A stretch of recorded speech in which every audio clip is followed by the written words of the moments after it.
told you. Give me space and I'm in a good place. Very serious, mysterious, mind makes right. In for the fight.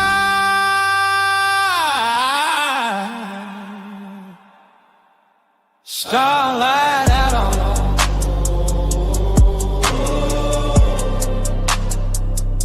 Starlight out on.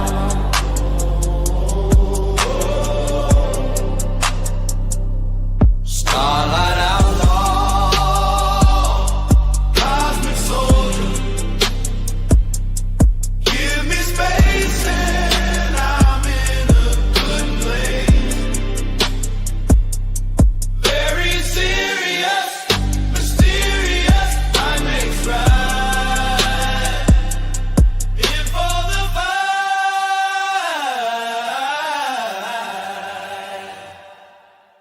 Starlight outlaw.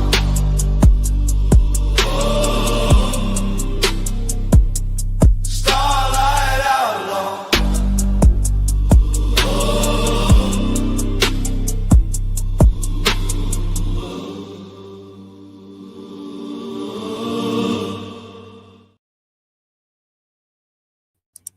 Good morning, everyone. How are you guys doing today?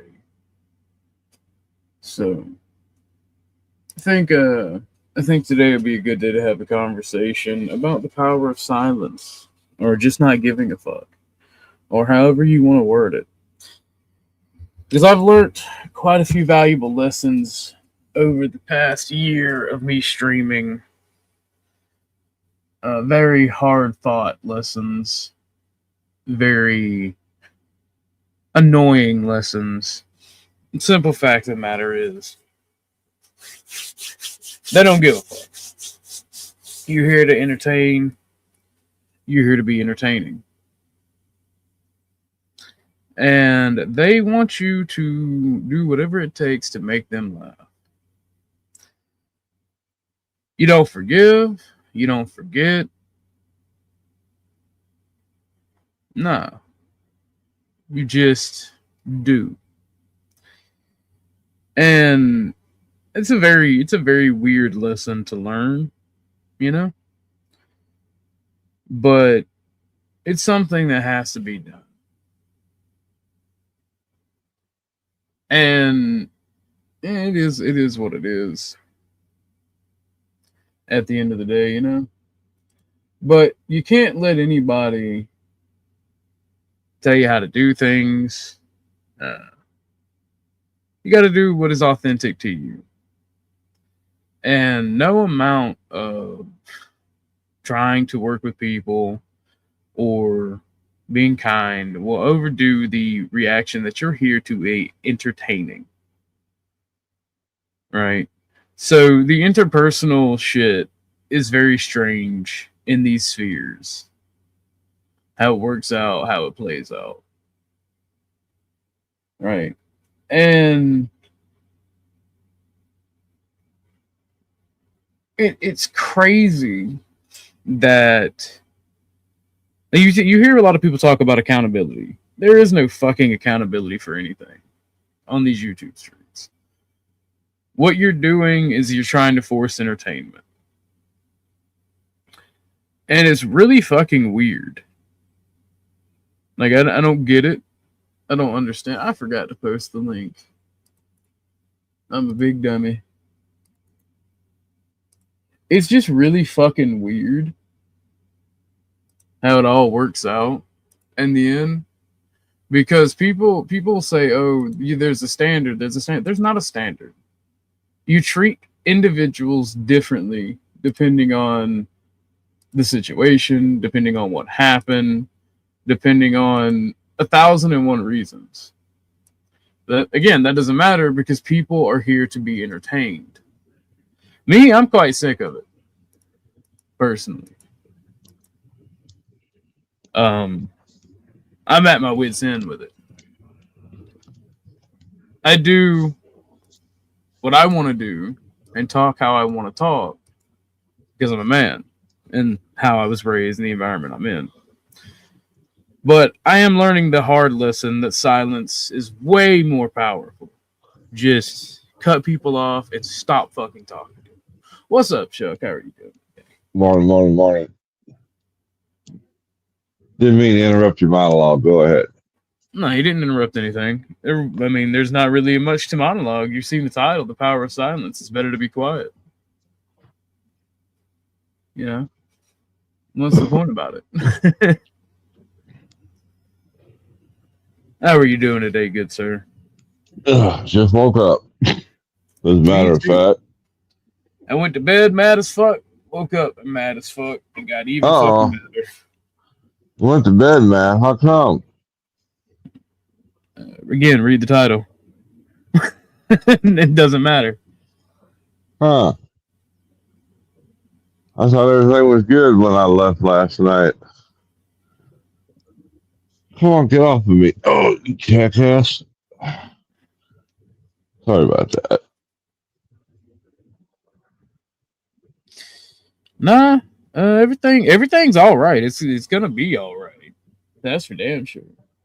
Did you get into it with somebody else last night by chance? Oh, bro, I'm going to fight. I will fight everybody. I will burn every bridge and light my fucking happy ass way. If that's what it takes. Like, I am done giving a fuck about people's feelings. I am done trying to overextend myself to make people happy. Like, I'm done with that shit. That shit's dead. I'm in that position where I'm gonna start telling people to go fuck themselves real quick.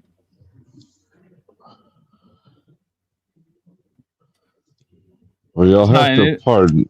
I'm a little bit confused, but I'll maybe it's because I just woke up. Yeah, that's fine.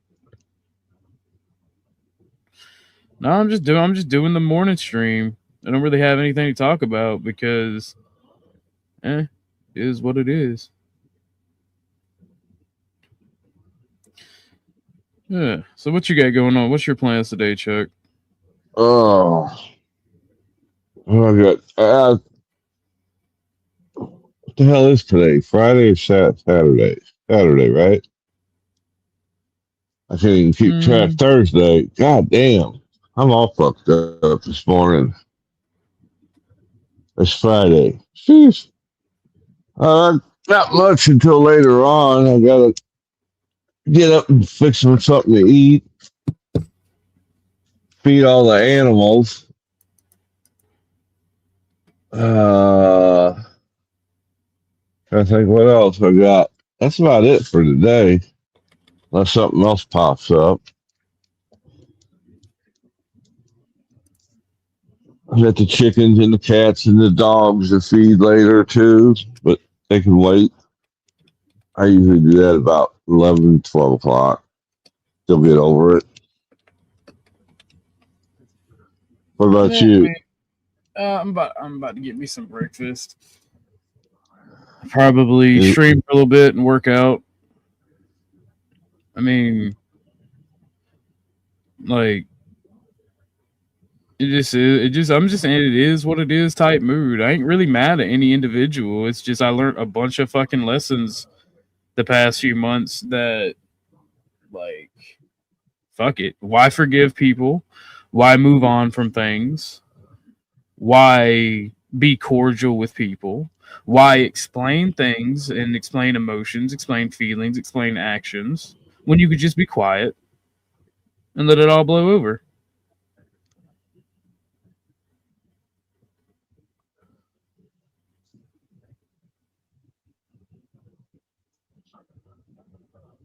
Because I'm going to go ahead and part of this show today is I'm going to fix the issues. Oh. I'm waiting for Tootie. I'm sorry, say that again. I said I'm waiting for Tootie. I'm waiting for Beth. Because there's been several fucking issues since the public so desperately wants to know and wants me to be held accountable for things, wants everyone held accountable. We're gonna finally talk about it.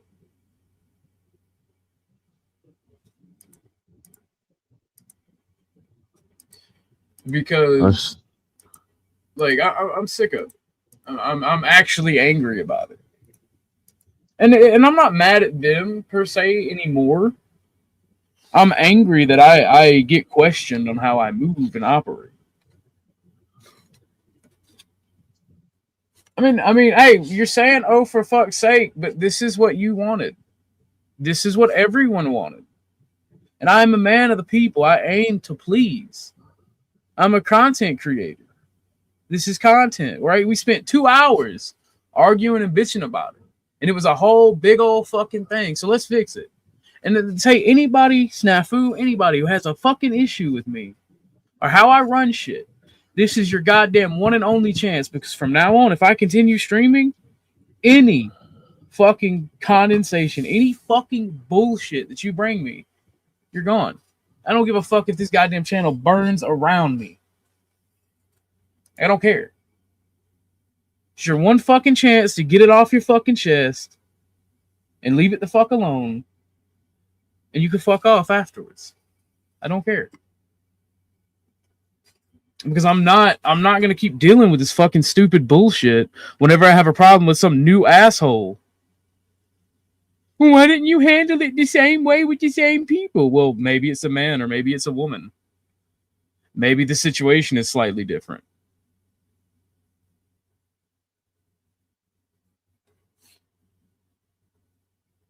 Like, it's fucking shit's annoying, and it is what it is. It's fucking time to stand 10 toes down on it.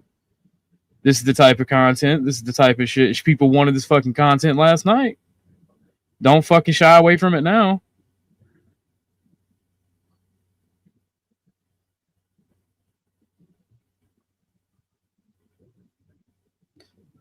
What should we get for breakfast today, Chuck?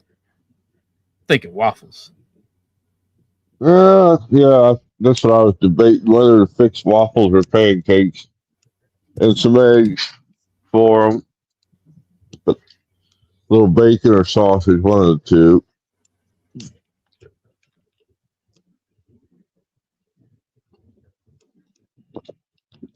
But I got a couple hours before I fix them something. Oh, fair enough.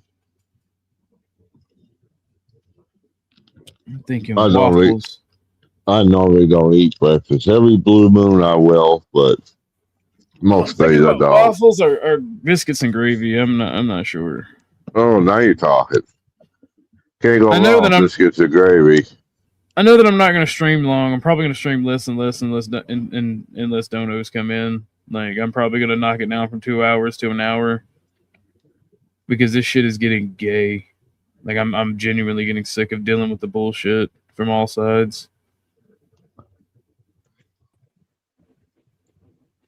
Good morning, beautiful. Let's see. Hey, Roll.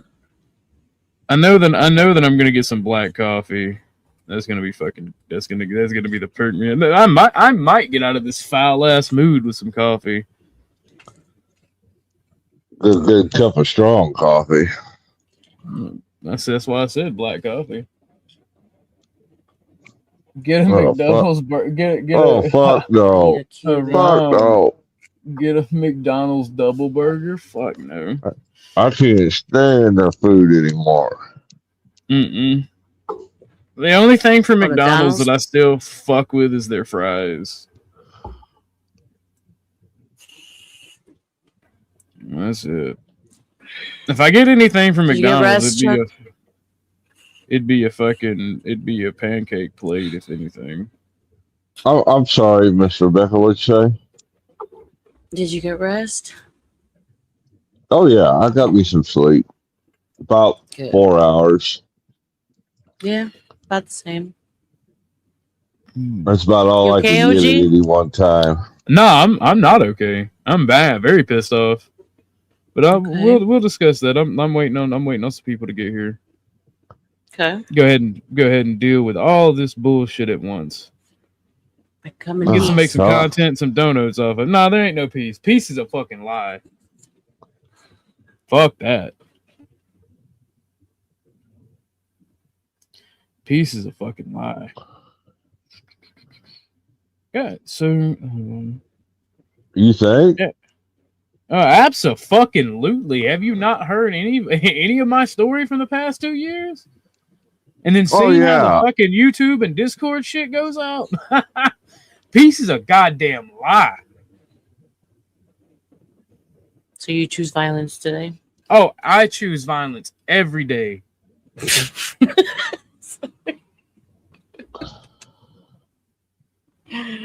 Sorry. I'm gonna get me. I think I'm gonna get me a fucking pancake plate from Jack's with a side of bacon and a side of scrambled eggs and cheese. Not everyone needs like 8 hours, Woody. Some people can function off of 4. I'm glad. I'm actually glad to have Woody here. Long time no see, brother man. Mhm. Woody Shout out. Allen. He's about to have to go return some tapes though. We are all friends. I don't know about all that. Oh, gee. Come on, G. Nah, I tried the friendship thing. All right, Miss Tootie, and I want to preface this. I'm not mad at you, but since it keeps getting brought up, and me and you've never talked about it, we have to talk about it. Why? Are you okay with talking about it? All right, because What's going on? I was over it. the shit that keeps getting brought up that happened between you and me back in December. Mhm. So, from my story, from what I've been told,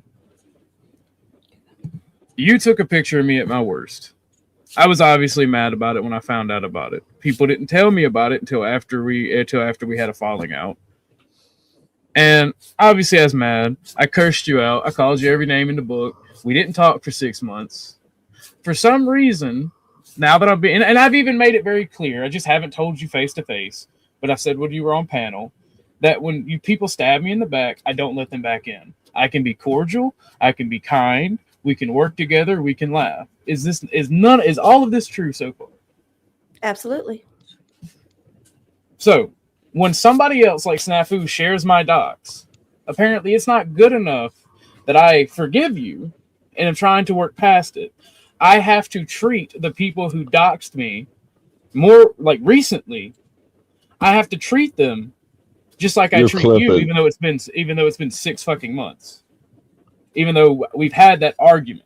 Your audio's cursed you clipping. Sounds hold fine it to down. me. It sounds fine to me too. Yeah. Okay. What's up, Oh, Judy? my- You're clipping, Chuck. So How do you feel? Like it aggravates me because we've had 6 months to deal with that, compress it. I'm dealing with Snafu and Zabalba and people that are doxing me now, trying to harass me now. But you've been And dealing with them for over a year now. They've been Snafu at the minimal has been doing this shit for over a year, and he won't stop. He just won't well, stop. that's the thing. Like the shit that happened between you and I stopped. There was time to think about things. There was time to recollect. But this shit keeps happening. And because I don't treat them the exact same as I treat you right now, everybody's wanting to yell hypocrisy. How dare he? What? There's a bunch of shit. There's a bunch of shit in the background that a couple people know, but I won't talk about it because I made a promise to not talk about it, and I mean detailed talk about it. So, like Tootie, Beth, a lot of these people don't know. Chuck knows it, but there's a lot of shit going on that has me fucking pissed the fuck off and angry at Discord and YouTube and all that, like the people. And I'm still trying to entertain y'all. I'm still trying to love and care about each and every fucking one of y'all. But the hypocrisy, like the accusations of hypocrisy, the accusations of me being a fucking piece of shit are getting on my fucking nerves. And I'm just sitting here like, It's pissing me off. What happened between you and I was between you and I. Yes, a couple other people were somewhat involved, but that was between us. You talk to people out of your hurt and frustration. I did, but we didn't go crazy public with all this shit. You know what I mean? Yeah. The shit that's going on with Snafu and whatnot, he's out everywhere blasting all kinds of shit to everybody and everything.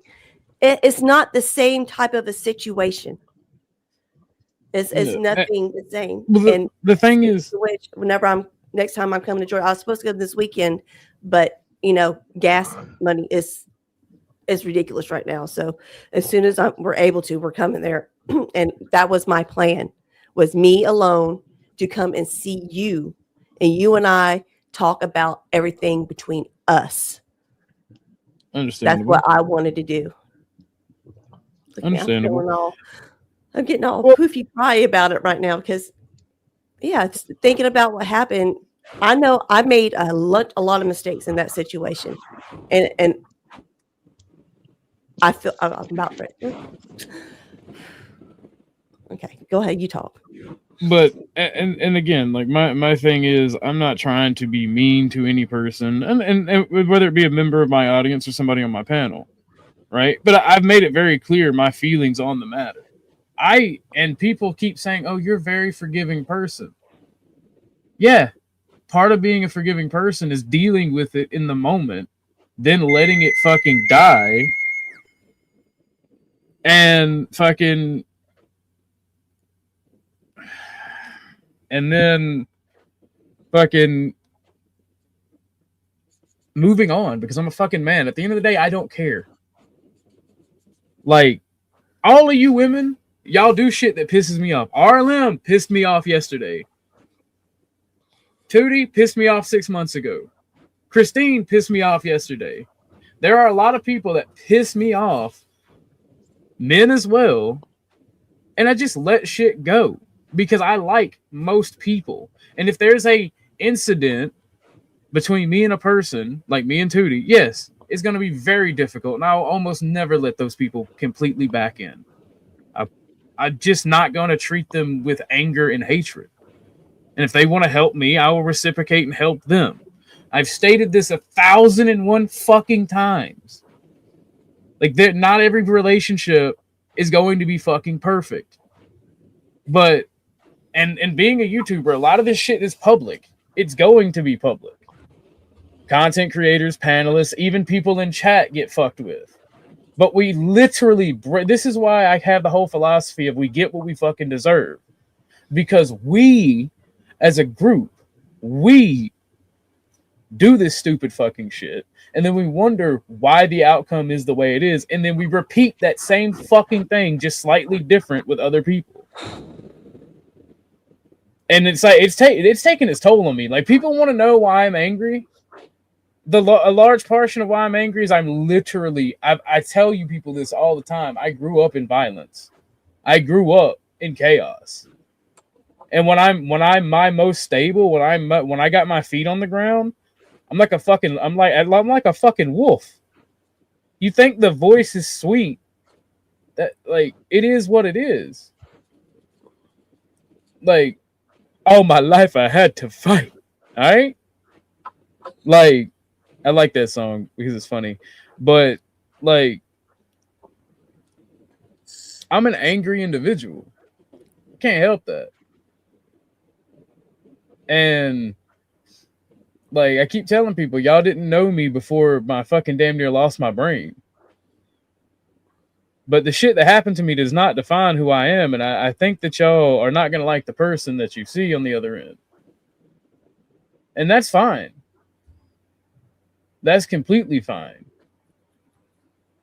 Like, not smoking weed, not smoking tobacco, not drinking has very little to do with my mood. Like, weed does help me fucking, like, not be angry. But... And God forgive me, because I know this is going to be used against me, but I'm hungry, right? Not just hungry for my waffle plate. I want to make money. I want to thrive. And I'm sorry, ladies, but a man who wants to thrive and is feeling competitive in his survival mode is not the nicest person to be around. Like, You got to I don't- maintain I a don't- type of focus, and distractions can get you angry when you're it's, on a roll with it's- something. it's not even distractions. It's literally, I got this shit going on. I'm pushing through this shit, and like once like Christine, I have had no choice in my drama being online. That's the problem. I didn't bring my like. This is what annoys me with this particular topic. I didn't bring my shit and dump it on the fucking table. Other people did. The only things that I have ever talked to y'all, like I've just dumped on the table, is my grandmother, my fucking house fire, and I've talked about losing the love of my life. That's it. Everything else that has ever been talked about by me or about me was shit that I did not bring the fuck out. That's the only reason I'm getting snappy with people like you, who's like, well, just don't bring your private stuff to the internet. I didn't. Hello. Hey, Hey, Because you were around when the conversation was being had. I didn't tell you.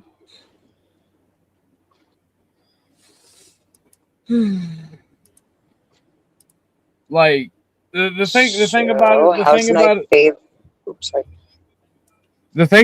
thing about it is I'm perfectly fine with even talking about it. It's not even about just telling people don't worry about it or no, don't be a part of it. It's already out there. I'm telling people you ain't got to leave me alone. I don't give a fuck what your opinions are. You can be wrong is what I'm telling people.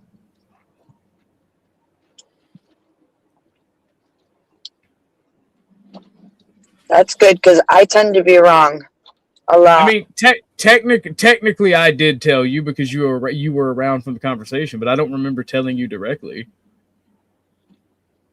We were talking about it. I mean, technicality, sure, you're correct, but I don't remember telling you directly. And if I did, I'm sorry for snapping on you. But here's another thing that you people have to understand. When you're under the amount of stress that I'm under, you don't remember things. Your memory gets fried. So if I'm wrong, tell me I'm wrong. But what the fuck? What are you malfunctioning, Christine? What the fuck?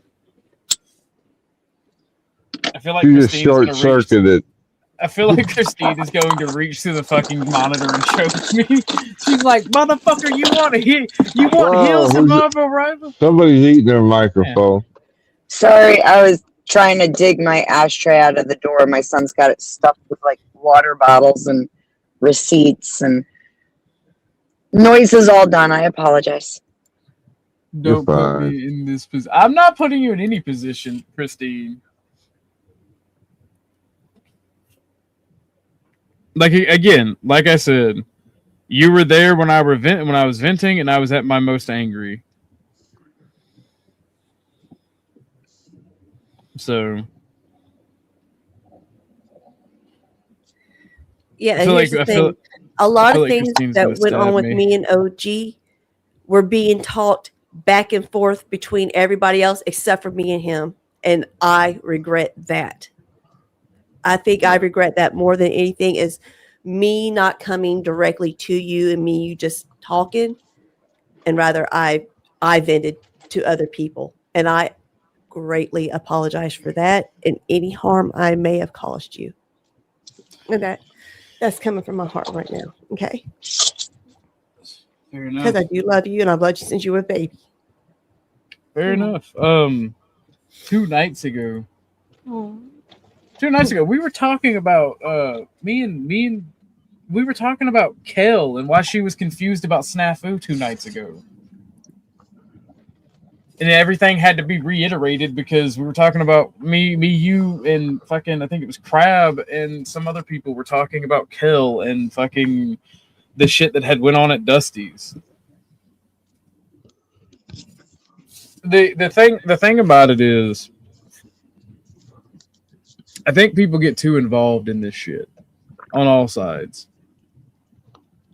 And I am very angry. Oh no, I'm about to get scolded. I see that smile. If I may, No, you may not. You- Miss D is here. Good morning, Oh. beautiful. You are muted, darling.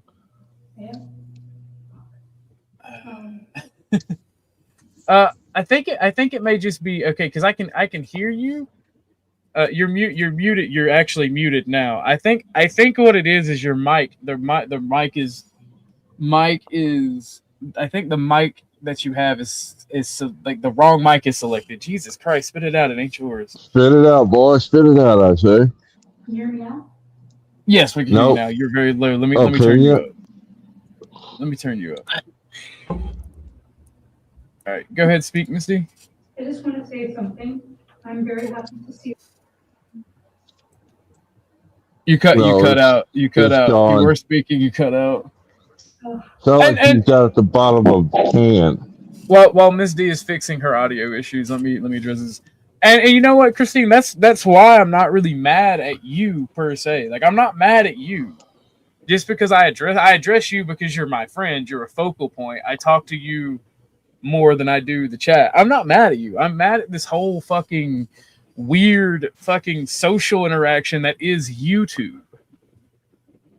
Like it's crazy, and I'm not mad at you, and I appreciate that I have people like you that actually care. Like I appreciate that. Sue you? I'm not gonna sue you. What the hell? I'm broke. Okay, I can't sue anybody even if I wanted to. Miss D, please, when you get the chance, come back. I'm so sorry. But go ahead, Beth. Go ahead. yeah, I was, first of all, hi everybody. It's good to see you guys. Hey, Beth. I was just gonna say part of the reason why I think they get so involved is it's like this whole world is almost like an interactive, like daytime soap opera that also goes into the night. You know, if anybody remembers the old soaps that our moms used to watch when we were little, you know. And so it's almost like even reality TV. I guess that would be something that's a little more, you know, whatever for your age range. But they get to actually interact. There's no more yelling at the TV. They can actually yell at you and you're going to yell back. So it's a weird situation that we're in these days. Fair enough. Miss D, you're back, sweetheart. How you doing? Yes, we can hear you. It's very low. So, are you She's on using the wrong mic. are you using AirPods or like a Was I took them off and now I'm on my MacBook speakers. so your audio may be coming through the AirPods. That's why it may be so low instead of the speaker on your laptop. No, it's not. It's not on the. It's not on the pods. Can you hear me now? Well, yeah, you're actually coming through quite well now, actually. Oh, good. I just wanted to say something real quick. I won't take up too much of your time. I'm very happy to see that you and Tootie are speaking again, by the way. I think she's very genuine about how she feels. And in all relationships, I mean, I'm going to be 53 this year. So I think I have some wisdom to pass along here. Like, as I've said to you before, people will disappoint you and people will make mistakes. I've had to cut off my family because they're not willing to acknowledge a mistake. They're not willing to work on it or work on a relationship. And I've seen Tootie come on, and I think she's genuine about wanting to work on this relationship with you, and it's no one else's business. And so as long as you're okay with it, like I'm personally okay with it, and I'll support it. And everybody else needs to just stay out of it. And you know, if we attack people for all the things that they do that are stupid, mistake, or gosh, even nefarious, we will live in a cave by ourselves. So this is the cost of being around people. Well, like your take right there, and let me say this, Christine, like this is why you're an amazing person. You will fight for what you believe is right in any situation, and you don't care who it pisses off, and you will literally fight for what you believe is right. And a lot of the people that I surround myself will do that. And that's why I respect Miss D so much, and that's why I talk to her about situations like this. Because of that mentality of people are people, you have to meet them where they're at, and people will always disappoint you. And like she said, if we autistically judged every person for every situation, we would be alone in a cave. And like, I appreciate the amazing people that I've met, and that's why I keep coming back. It's like, I like the people I talk to. It's dealing with the outside stuff and the constant drama. Not even drama. The drama is okay. It's the constant arguing and the constant anger from all sides. It feels like it's just closing in. It's like, all right, bet, deuces, fuck off, I'm gone. I will go live in that cave because I will be happy in that cave. Give me 1 second. I'm getting a call from work. They'll hold it down.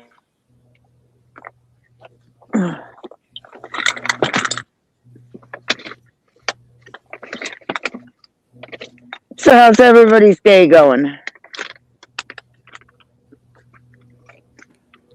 Oh, it's going fine and dandy till until this shit. Oh my god. Okay.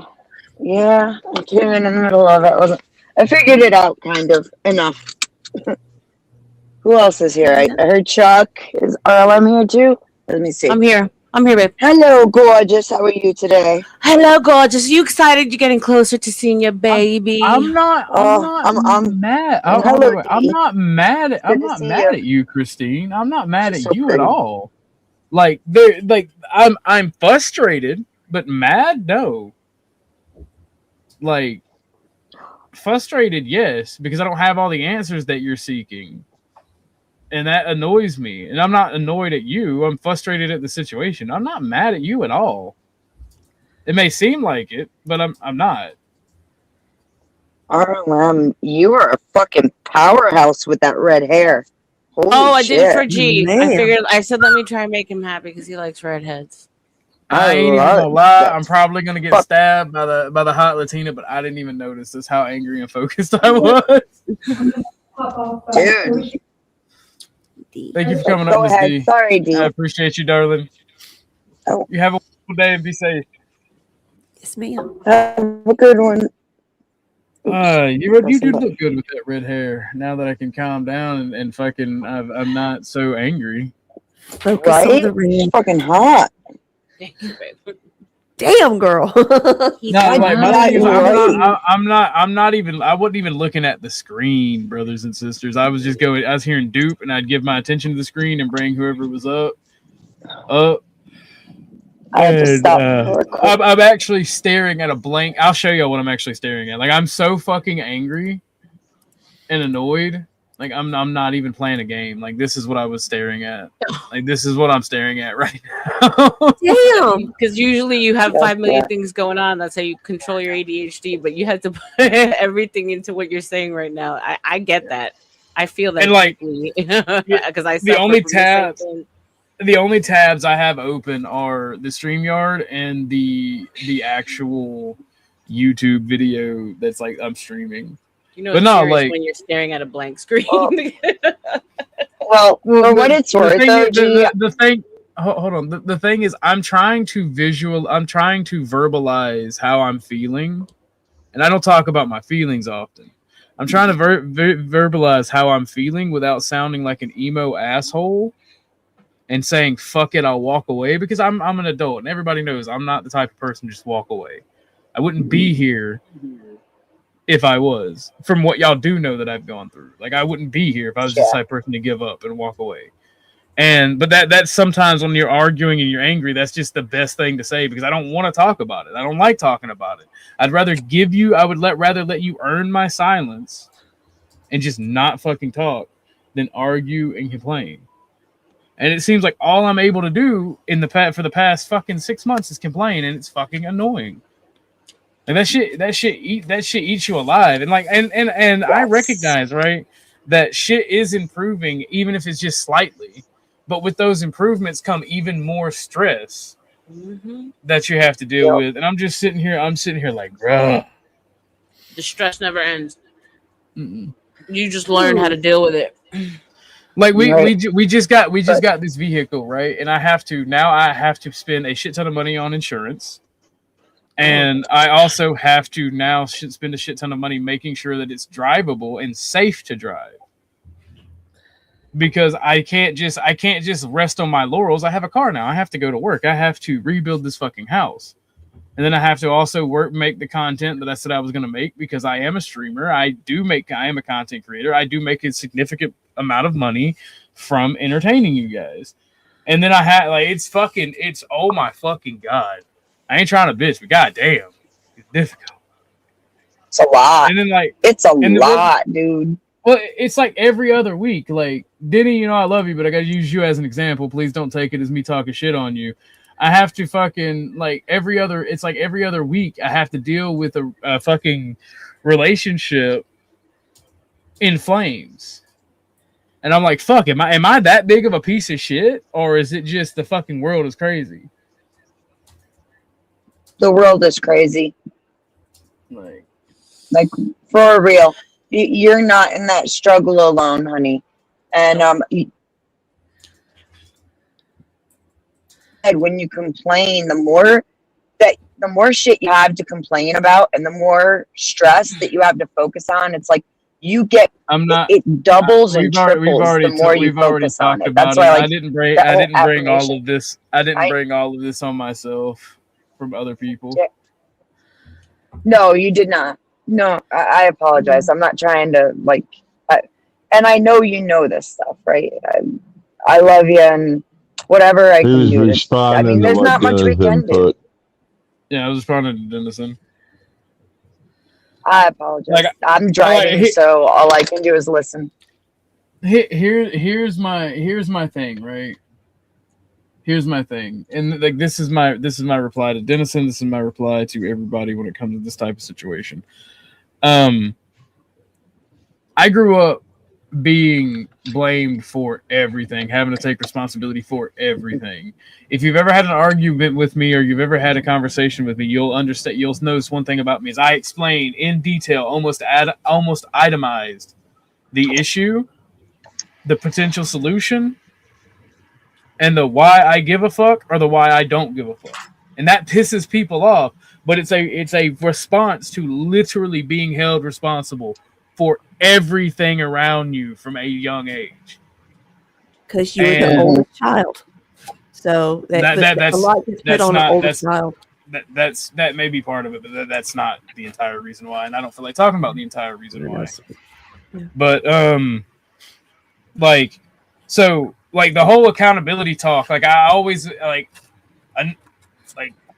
another reason I get angry as part of the raising, and it's hard to explain, is don't talk to me like I'm a baby. Don't talk to me like I'm a fucking retard or a child. Because I was held responsible, you have to be clear cut in communication. That's why I'm actually very good at communicating with people. And when people are talking about accountability and why everybody should be held accountable, people should be held accountable. As somebody who's been held accountable for everything in their real life, I feel like you're shit talking me, mocking me, or talking to me like I'm a baby or a retard. And that's going to get a negative reaction every goddamn time. And that's a personal flaw. I realize that. But I'm just saying it's kind of gay. I don't think that's a personal fault. I think that's something that's pretty common amongst people, you know? I get it. It's, or at the very least, if it is a personal fault, I think a lot of us are that way. Well, the question is, and this is the reason for the title, is it better to remain in silence, watch from across the room, gather information, make a decision, and hold to that decision regardless of who you hurt, regardless of how the situation changes? Or is it better to communicate and risk making things worse? And I'm starting, the lessons I'm learning from these YouTube streets and my real life is it's better for a man to not say anything, go, be as dismissive as possible to females and other men, without being disrespectful and making their decision and moving in silence, because talking to you people, communicating to you people has done nothing but cause me grief. And I say you people, I mean you guys who are watching the stream and literally every person in my personal life as well. Like, talking has done nothing. Communication, like I get lectured by corporations and jobs about communication skills. And this, that, and the third, and communication, the importance of communication. But most of these people, most interactions you have are not communicating. Yeah. I agree with you, and I've kind of learned that same lesson. So I get it. I think that, except for like with me, because I don't know, I've always been a very social creature. I do have certain people, but I don't know, like it almost feels like you're being like, not you, but I'm saying like generally, like even for me, it's almost like I'm being jaded, because even the ones that I do trust, it's like there's that little voice that's like, but should you really remember this, remember that, and like but no, I do keep a few people on like inner circle that I talk to, but for well, if we get fucked over, this goes with my philosophy of you get what you deserve. If the thing keeps happening to you from different people, you're the problem 90% of the time.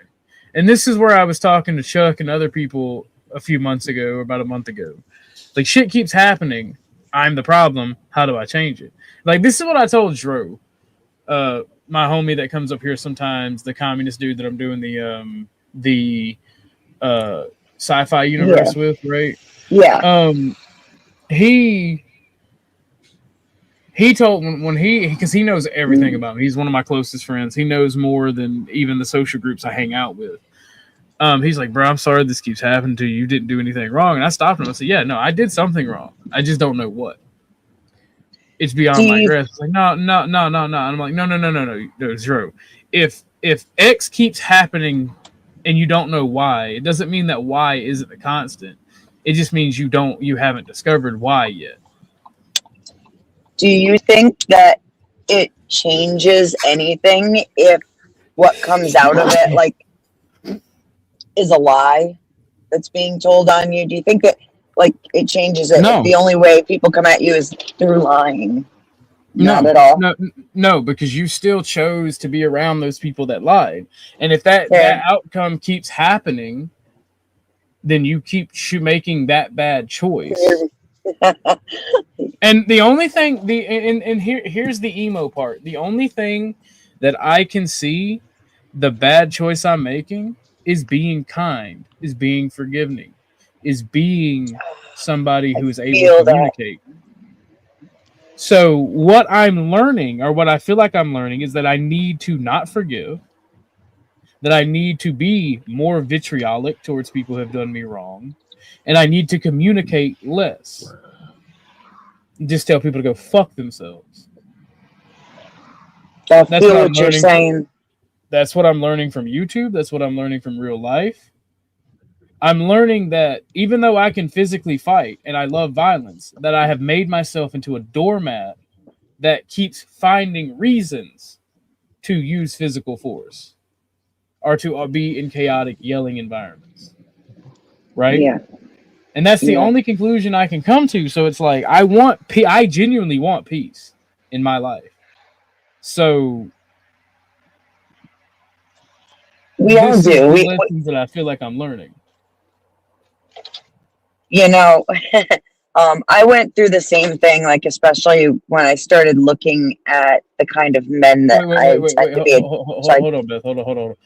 You're going to have to come up here if you want to be part of the conversation, because I can't talk to these guys and reply to you in the chat, because like maybe this is a miscommunication, but I haven't learned to double down on shit. Well, I guess I have learned to double down on shit that isn't working, like communicating, forgiving, and moving on. So if that's what you mean, sure.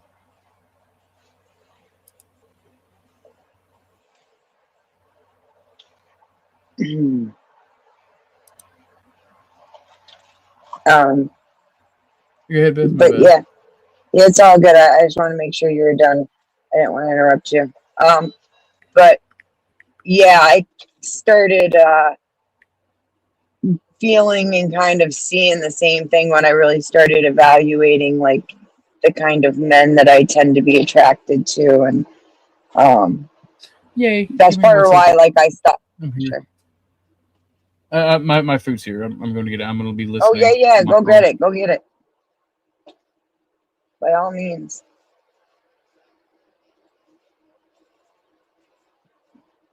Food sounds good. I need to get some after my fucking appointment. I gotta stop.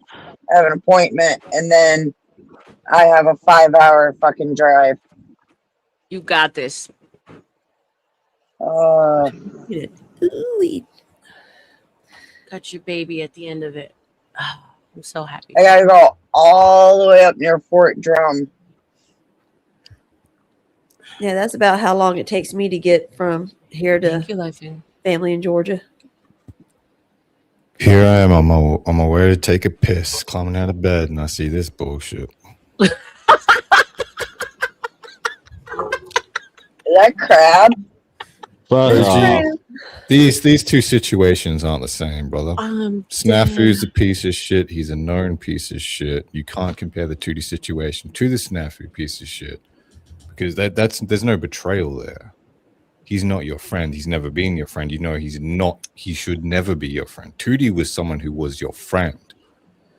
She fucking betrayed you. This is why, like, Whoa, No, Rude. no, I didn't no, betray whoa, whoa, him. whoa. No, I I'm didn't not betray talking to him. I you. didn't do I'm not shit talking to betray you. him. Did you take a photo of him in secret and then show it to people? I So took shut a up. photo for I'm not him talking to you. in I'm not reference talking to. to you. I'm Didn't not you just talking to ask you. me that? What did, No, That wasn't you a said you question? didn't betray him. correct? That is a betrayal. Well, I'm glad it's what you see, but see, when you don't know everything that happened in the whole situation, you weren't there. You can't fucking comment on it. I It's- can you comment don't on know what what the I've fuck been happened. told. You I don't don't have- know what the fuck happened. If I'm told something by someone in the situation, I'm going to approach the situation like that's what's happened. And see, right there, that's I the don't have problem to- right there. And that's I where don't I have to admitted know where my you. fault I don't was have to that I talk to you. trusted to talk to other people about the situation. And that backfired on me. I should have went directly to OG. Me, him, sat and talked. I talk to by OG ourselves. for hours every fucking day. Do what? I talk Yeah, to OG for Crab hours is every completely fucking day. qualified. Crab is completely qualified to Speak- talk on any situation. I'm Speaking sorry, of you, my phone did not let me know that Crab was up here because like When- I couldn't when- find the video. Sorry, I let him up. Crab, if I may, real Crab's welcome. quick, Crab, your songs are fucking amazing. Well done. I really don't care about any of that right now. When you have people like Christine or me or Hornet or people like who do talk to you about things like every day, who do like discuss these topics and other topics that you've gone through. When we criticizing you, it's because we do give a fuck. It's because we see you like. You shouldn't hold Zabelba to the level of 2D. You shouldn't hold Snafu to the level of 2D. Like my friends, I hold them to a standard beyond anyone else because they're my friends. I accept that they are better people than everyone else. That's why they're my fucking friends. Like if a friend betrays me, I'll fucking burn them. If someone I don't know does that shit, I don't give a fuck. Like you just can't hold them as equal positions. Yeah, no, I agree. I understand there. I understand that. I just had a lot of comparisons between the Snafu situation and the 2D situation, and it just doesn't make any sense to do that. The comparisons you heard was me saying that they're not the same. No, but it was like a watering down of like, oh, Snafu's been doing this for a year. 2D's only done it once. Yeah, but 2D was your friend for a fucking year. Snafu's never been your friend.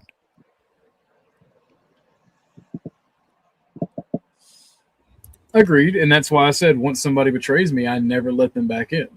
I think the issue, yeah.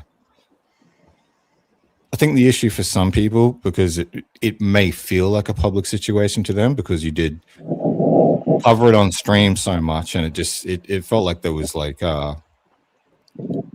no accountability for it. And whenever it's been brought up, that never fucking happened. I never did any of that. It paints you as the liar. So the people who are close to you, who heard all about the situation, it's like, okay, if Tootie's saying it never happened and OG's like accepting her back into the circle so easily, and there's never been any accountability, did OG lie? And that's why I'm doing it. That's why I'm doing this today, because Tootie, you did say you can't dox what's already been doxed, and you have been very dismissive of it. I did want to talk to you about that because this has only been happening the past 2 days when Kel was coming at you. And I do not appreciate the lack of accountability, but you've taken accountability now, so it's really a moot point for me to tell you how I was feeling about it. But I mean, there was some weird messages and some weird, whenever you were confronted about it, there was some weird talking points used. Because I don't think it's anybody's business but ours. Yeah, I wouldn't be like you can ask Beth, you can ask Tim, you can ask anybody who's talked to me in private since all this happened.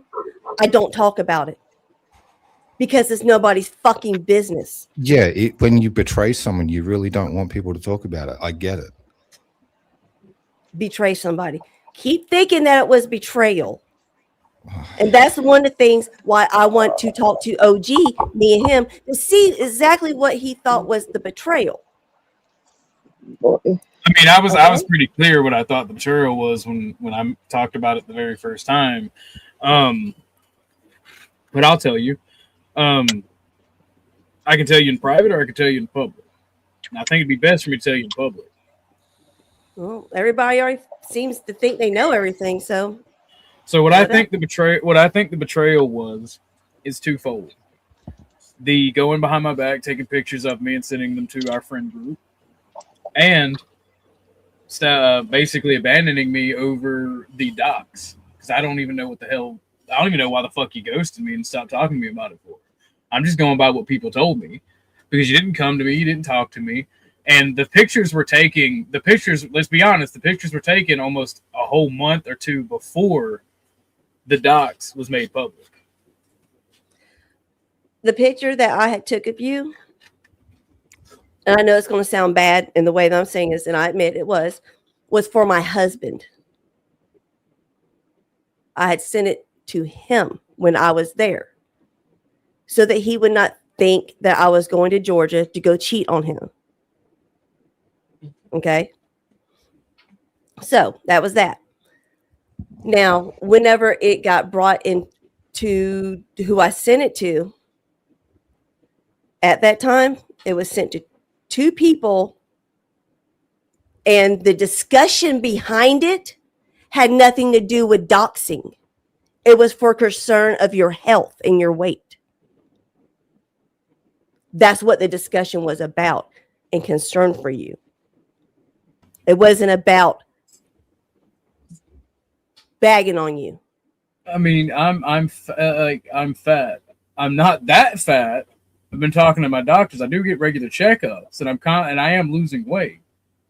So I appreciate the concern, but that's something you should have talked to me about. And it feels like it's kind of a cop-out. Yeah, if you or people are concerned about OG's health, how would that not be a conversation you'd have with him? Yeah, because you're fucking lying. You're full of shit. Interrupting, I'm going to leave. Okay, I'm talking to OG. I'm not talking to you. It's good. Like you said. I'll catch you later, dude. I'm going to bed. I'll have a chat with you about this tomorrow. Good night, Brisky. Bye. Okay, so it's back between us. Grid's here. Yeah, it's between us. Go ahead. Are we going to continue, or? No, I mean, again, like if you want to talk about this in private, that's fine. I don't mind doing it in public because it's already been made public. Already started talking. It's just harder whenever people are interrupting. and putting their own fucking shit in when it's, from my perspective, none of their business, but whatever. So May I interject from an outsider? Tootie, Mhm. can you see that it wasn't the intent that hurt him? It's the fact that it was shared at all. Say that one more time. It wasn't the intent behind you sharing the picture. It was the fact that you shared it at all. Yeah. Okay. So we can understand that that's why. It shouldn't have been shared to anyone, according to what I gathered. That's where the pain is. And I can understand that. But it Yeah. wasn't as a Doesn't matter. Doesn't matter. Because unfortunately, in the world that we live in, that's a dox in itself, right? There's a certain level of anonymity that certain people need to be respected. Once a picture gets shared, then it's out of your hands, it's out of your control. And at that point, you don't know Now, where it's gonna mind go. I wasn't here, so I'm just it from an was outsider. also after he had already been doxxed by the Snafu crew. That's absolutely no excuse. Well, Because- I'm not No, making it no, no, no, because no, I'm no, not no, making it no, no, no, because there's no, No. That picture was taken in November. I didn't find out about that picture existence until January. Snafu doxed me in mid-January. Doesn't matter. That doesn't matter. You have to stay on the fact that you shared. I it. had heard about We're your not. dox No. This is what happens. You move the goalposts, and then everything starts to get messy. You shared it. That's where the accountability starts, and that's where it ends.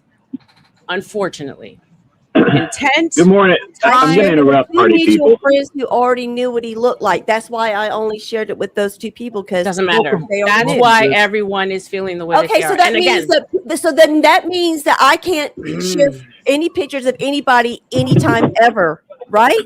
Right? no, Is that what you're not saying? not if they live in anonymity online. Unfortunately. Okay. Good morning, party people. I had just jumped up to see how everybody was doing. It's very tense in here this morning. I'm going to go fly. You guys have a great rest of your day and try and be friends. Be cool, man. This is crazy town. Yeah, everybody be cool. You know, you guys are friends at the end of the day. So, or at least I hope so. And you know, so just be cool. All right. I'm gonna. Good to see you, Greg. Thank you. Yeah. And you know, there are things that happen, right? Like I was, you know, I've certainly had moments with other. Sorry, I'm watching this groundhog run across the road. I was like, are we going to get stew or what? Because I figured to get hit by a car, but anyway. Anyway, sorry guys. I gotta. I'm gonna walk in here now, but you guys, you know, if you're friends, be friends, and friends can disagree, right? You can have disagreements. You can do things that hurt your friends, and your friends can either forgive you for it or not, and that's between friends. Involving the public makes it a little. I think somebody said messy. I agree with that part. You know, so I try and not abuse friends for real in public. Like I will certainly joke with people and give people a hard time. Beth is a perfect example. I give Beth a hard time publicly. But if I actually had a problem with Beth, I would do it private. I would say something privately. Right. Unless she makes it public. Now, if it's something that somebody else makes public and they want to deal with it publicly, I'm perfectly happy to do so. So, but yeah, you guys are all friends. Be cool and have a great rest of your day, man. It's a beautiful day where I'm at. I don't know about you guys, but the sun's out. It's a wonderful day. We're all above ground, and Yes. you know, and so God bless. God bless. I'm on my way up to my daughter's college for her graduation. So yes, it is a beautiful day. it's a wonderful day to be it's a wonderful day in the neighborhood. Yes. And let me say this too. Tootie's not the one that shared the picture around. That was another person that I'm intentionally not bringing up on purpose. because I made promises to not talk about certain things. But Tootie wasn't the one that actually shared it around to people. Well, she did give it to that one person, but that one person's the one that shared it around and had the conversation with everybody. Yeah, it sounds like a lapse in judgment. It happens. You know, you trust people, and at some point you kind of have to trust people, right? Otherwise, you become a weird person like laundry, right? Like you don't want to be laundry. I'm just saying. At any Okay, rate, I gotta step away gotta for go a get couple my- minutes. I'll be. Go ahead. Sorry, Grid. yeah, I'm gonna bow out. I gotta go get my plane ready to fly, and I'm gonna have a great day. You guys have a great day. You're all wonderful people, and you all deserve happiness and stuff. So see ya. See you later. Yeah, Yeah. I got a quick appointment I gotta go in for, but then I shall return.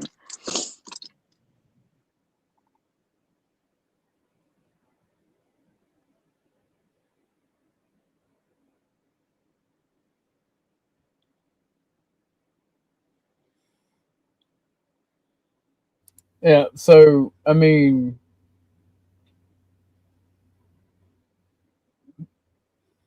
no, exactly, and that still is the point.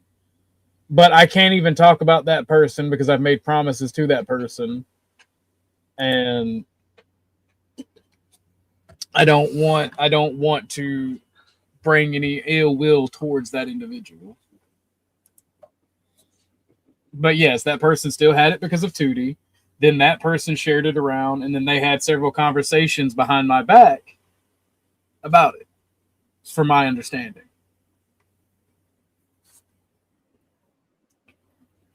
Now, I'm an open book. I genuinely don't care. Like, I've let Snafu come on my panel with my picture of from the docs on this panel. I'm a very forgiving and kind person. I do get angry. And Dennison, the reason I'm handling this in public, to answer your question from way back, you can say it's kayfabe and it's fake, but it's not. The reason I'm handling it in public is because it was talked about in public. It became a public issue. Like, Christine is completely right that people made it the public's problem.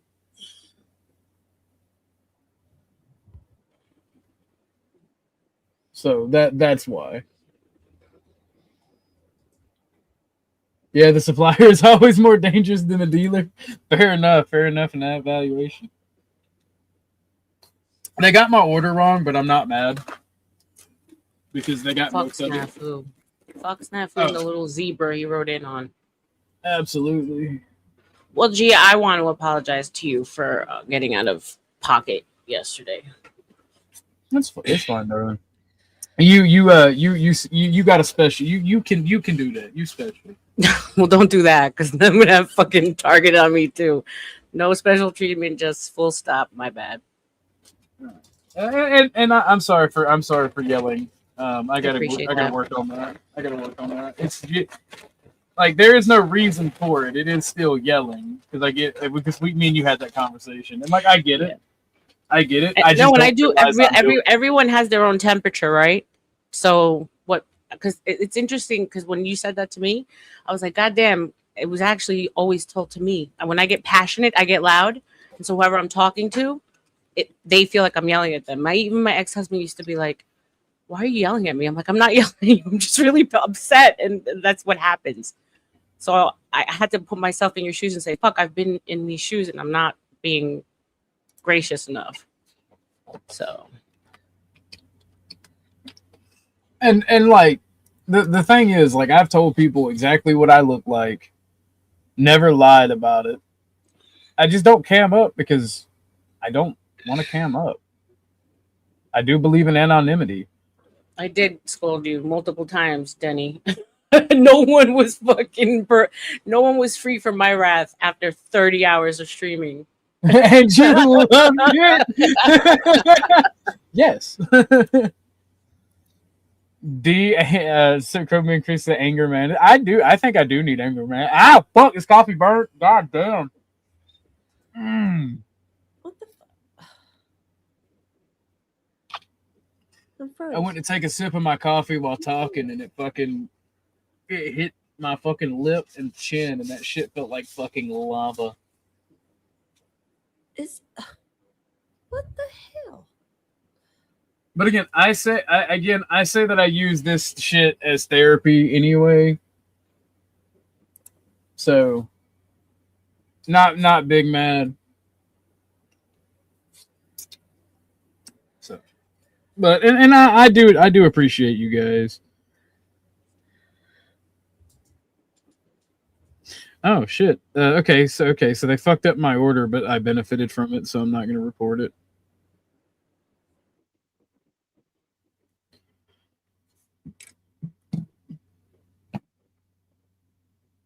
That's don't you use my word magic against me, Christine. I wasn't mean to you. I genuinely like you as a person and think you're amazing. All right. Yeah, this is all because all of this, Christine, all of this, the house fire, the falling out, the backstab, it's all because you don't heal in Marvel Rivals. Oh my God, I do not remember. I know it was something bad, but I don't remember exactly what happened. Oh my God. Christine, fuck Speakeasy. Christine is God's favorite. Like, anytime somebody's mean to Christine, their whole fucking life falls apart. It starts with the spilling the coffee.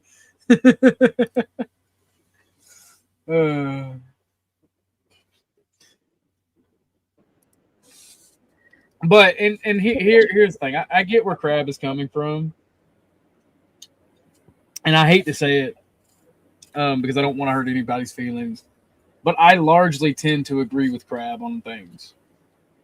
I've said this before. Like, Crab and Hornet are like my moral guides, right? I respect them a lot, and when I can't, like, there's three people, like 3 men. Specifically, I don't tend to listen to women. Miss D and Christine are the women that I do listen to, and I do it belligerently. They can actually attest for this. But there are 3 men and I'm talking about people specifically on the internet because y'all don't know my real life peeps. There are 3 people on the internet that I respect and I listen to.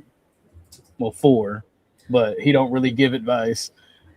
That would be Crab, Hornet, and Ike. And the 4th one is Obvious Flow, right? Those people I hold above all others. Now, there are people that I haven't known as long that I take into consideration and I love talking to. That would be Jamie and Dennison, right? And then Chuck is like everybody's old racist grandpa. So he's just automatically up there without it doesn't need to be said. Because like Chuck is like the one person that I talk to I used to. I haven't talked to anybody and reached out to anybody really in like 2 months because I'm trying to stop being a little bitch ass nigga and deal with my problems on my own because I don't like talking to people about my issues because that is how this shit right here gets started. You talk to people about your issues, they talk to other people, and then next thing you know, it's public and it's a whole fucking debacle. And we as creators and panelists and people in this community, like this, that's what we're doing. We're creating entertainment for one another, and some things are not meant to be entertainment. And we have to do better if we want to create. We want to better.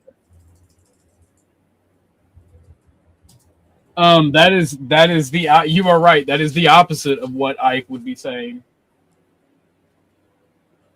I'm not, and I don't know if you, I don't know if you heard me. Like, I haven't been talking to people and seeking advice in about 2 months.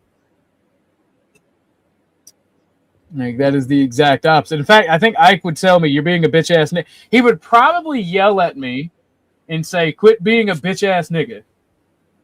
And I want to make fun, but I don't want to be disrespectful. Because Ike doesn't have an African accent, but since he's Nigerian, I just hear it in my head when I say that. I hear it, don't be a bitch ass nigga, and it has nothing to do with Ike. Ike does not have an accent, but me and my brothers used to look at each other and be like, you bitch ass nigga, and I forget where it's from. but I can't think about somebody from Africa or Nigeria or any country like that. Be like, and not think and not have the word bitch ass nigga and think about it like that. But no, I think. Well, I couldn't be yelling because I could only be yelling because he would probably be annoyed and be like, "You need to be better." Oh, by the way, I didn't know, Dean. My apologies. I found out yesterday you were actually in a serious relationship. I've been like out of pocket and flirting and being like spicy with you, and I would have known you were actually in a committed. I wouldn't disrespect. I don't cross those boundaries or those lines. So my apologies. Didn't he? I did sleep. James, I did 4 hours, but I slept. Dennison, I don't think you're stupid. That's why I want to be around you. That's why I want to be friends with you. I think you're highly. We're on an apology tour, motherfuckers. Anybody else? You get an apology. You get an apology.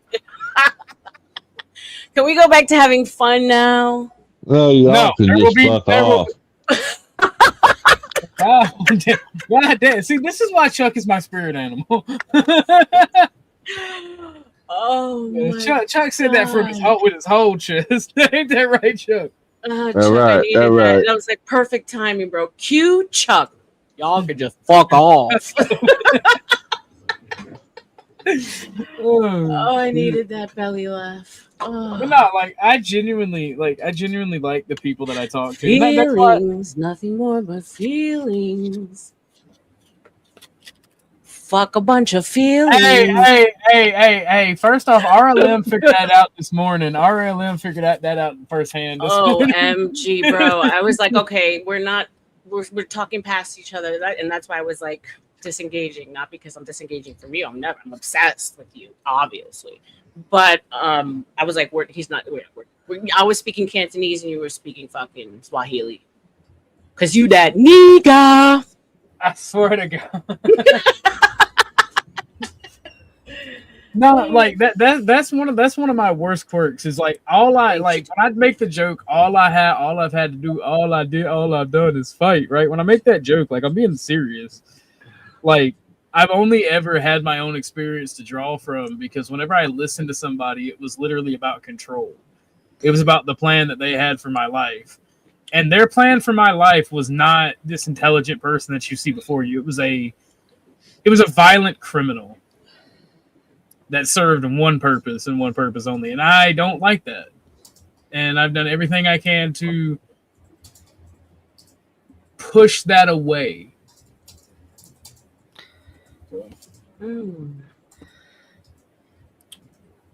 Feelings, nothing more but feelings.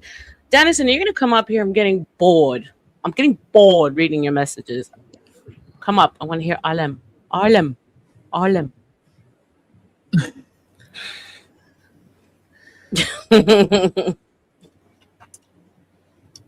See, this is the part. This is why I'm stubborn because I don't see how I'm letting people drag me down to their level. Bro, just don't take a ride on the loop, man. Tell them you like the roller coaster instead. You can listen, but you don't have to engage. Just listen. Sometimes. Dennison, why do you tolerate it from everyone else? Why am I? For the love of Christ. That's the only thing. That's the only thing. Just gonna stay quiet. I'm sorry. I know you're talking. I'm sorry.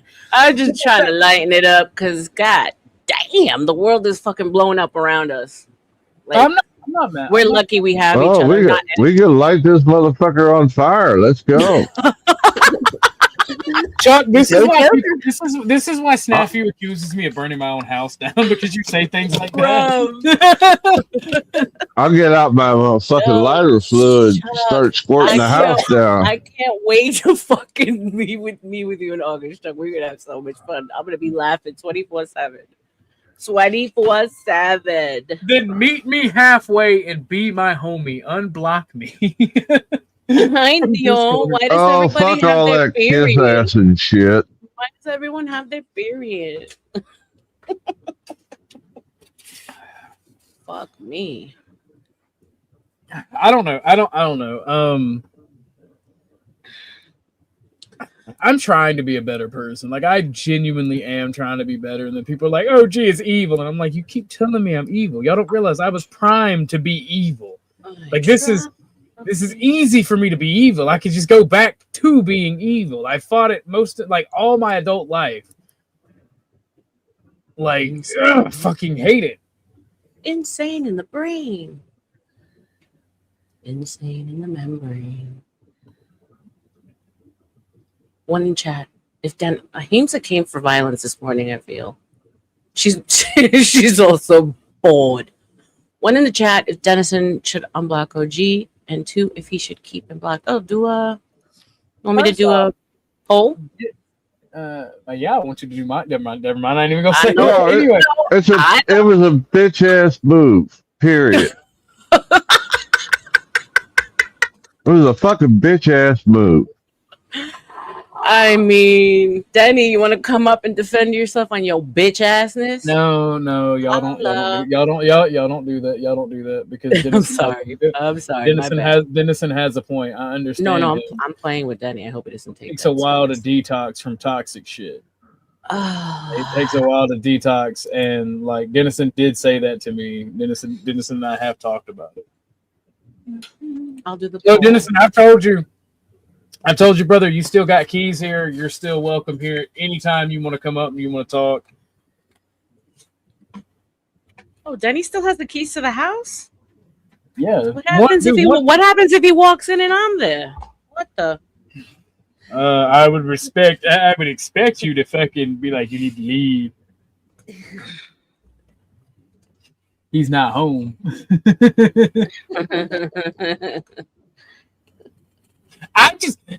This is why I feel like you're just mad at me about the MGTOW stuff. I swear to God, I feel like, because I know humans, all right? I know humans. But no, Dennison is always welcome here, and there are a few people that have power without having the keys. That would, and I'll tell you who they are. That's Miss D for sure, Ike for sure. Chuck has keys, but he asked Now, for the keys. Here's the thing with keys. This is one of the things that I've been dying to actually talk to you about with the whole key situation, right? I did not know that you return keys, so to speak, with the street. But I just thought that you just take me off the list and it was done. I had no idea there was some way. I still don't understand that. Turning in keys. I don't get that. You don't have to turn in the keys. Like, the person just removes you. Yeah, that's what I thought. But never. You were saying that I didn't even turn in the keys or whatever. I didn't understand. You didn't what that meant. I mean, you didn't come and tell me what was up. So I felt like there was some shady shit there, because I didn't know about you not wanting to talk to me until 2 days after the incident had happened. And I was like sitting there and I'm like, this bitch still got keys on my channel. And you can leave the group yourself. Like, you can leave the group yourself. So I'm like, is she trying to plan to do some shitty stuff to me? Like, is it that fucking bad? No, it was nothing like that at all. I am feeling much better, but I still have so much hatred built up in the fatty corpuscle beside my. I didn't see anything get resolved face to face, and you and I talk so we can talk like the whole timeline of everything, and just everything that happened at that time. It's easier for me to be able to do that face to face with somebody than like this, or even in private chat, whatever. There's stuff. There's a lot of negativity that was brought on.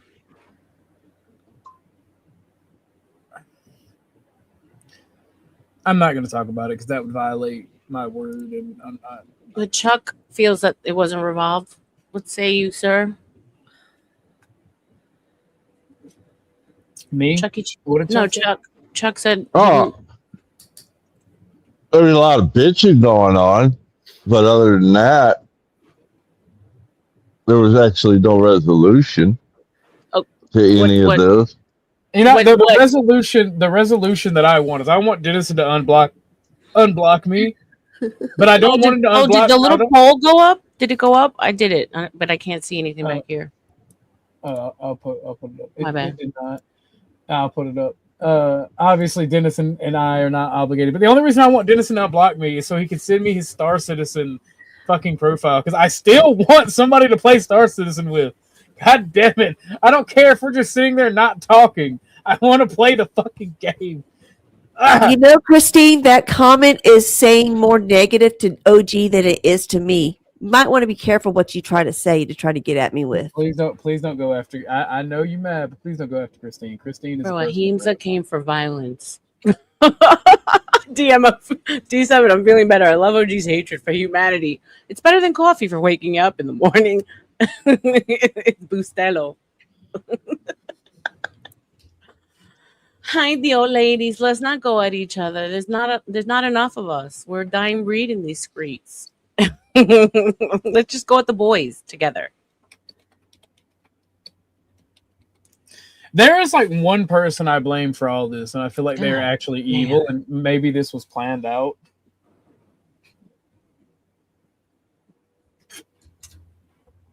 And let me say this about Christine, because I don't think she was here when I said it earlier.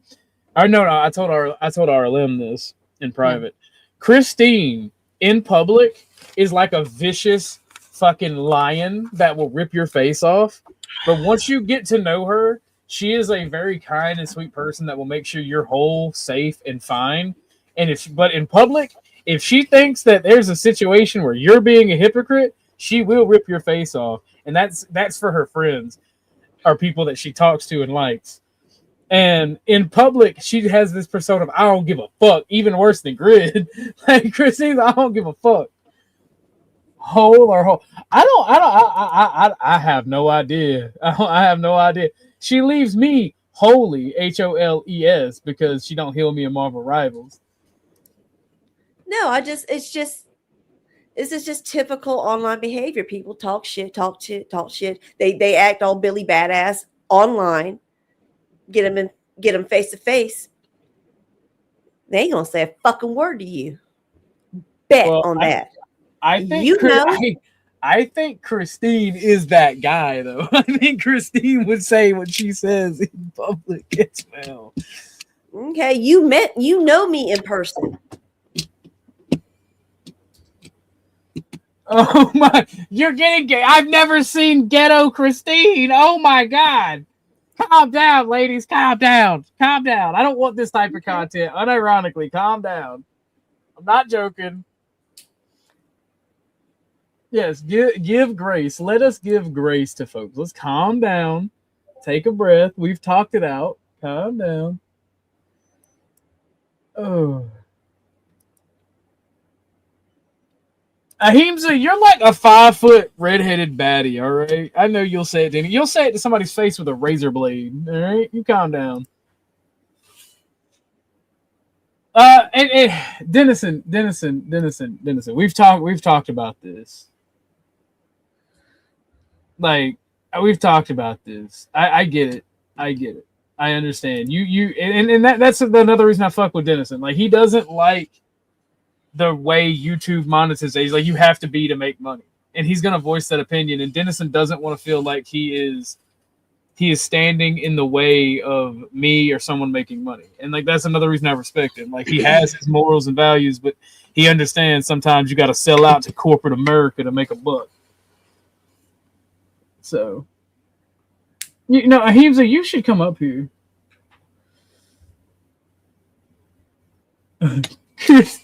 Christine, no.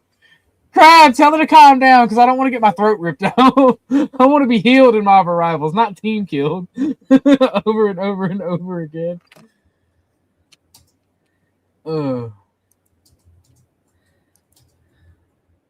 You guys, I guess there's a poll up. Press 1 for yes, 2 for no. I'm going to hide the poll. It's still up, but I'm going to hide it. I'm trying to, but you're in chat, motherfucker. Help me.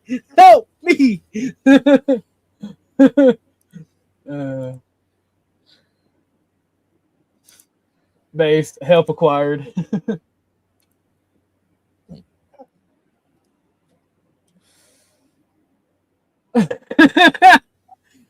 That was a very funny moment. That was a very funny moment. I was drunk. What stream did that happen on? Was that on my stream? Was that when Jamie and 10th Man were arguing? That was when Jamie and 10th Man were. I gotta stop playing Star Citizen. Star Citizen is my new weed. I forget everything when I'm playing Star Citizen.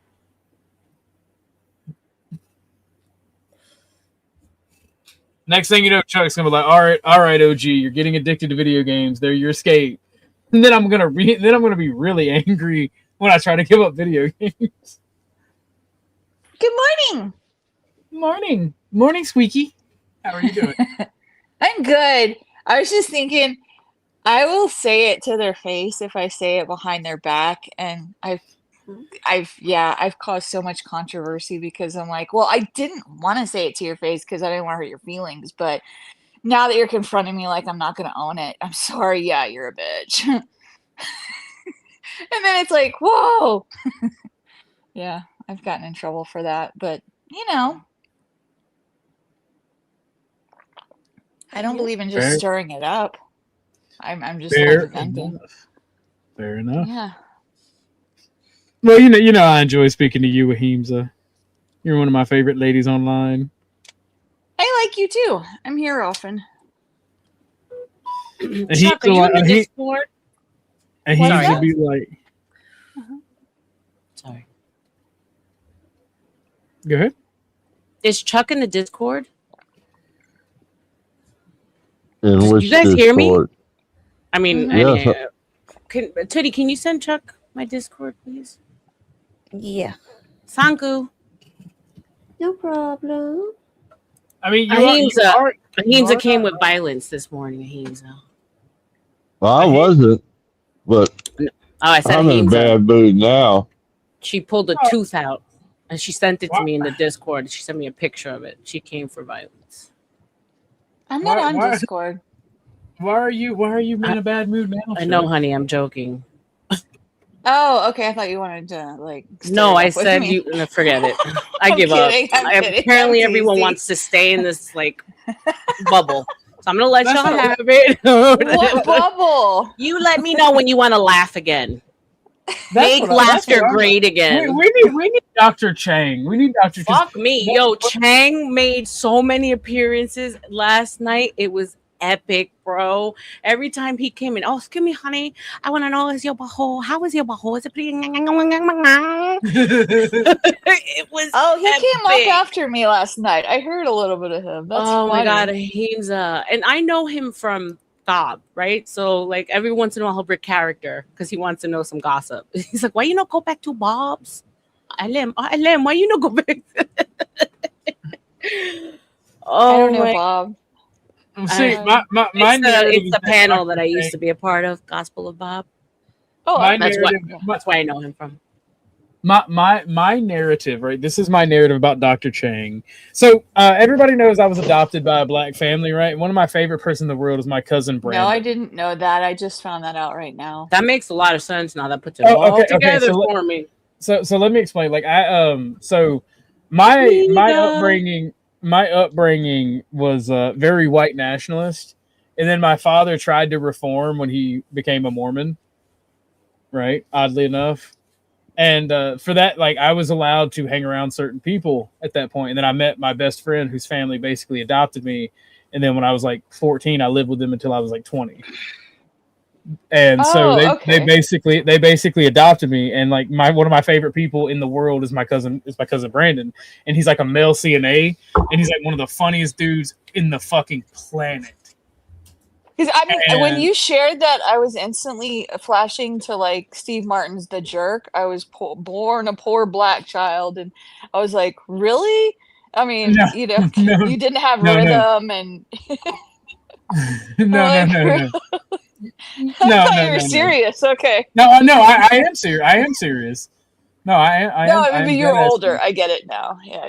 Yeah. And the time's a little bit mixed because this person was my secret best friend from the time I was like 10.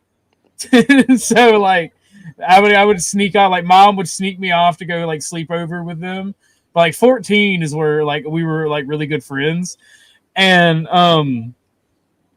Like the day that they knocked on my door and like my dad was like, "Yeah, you can go play with them."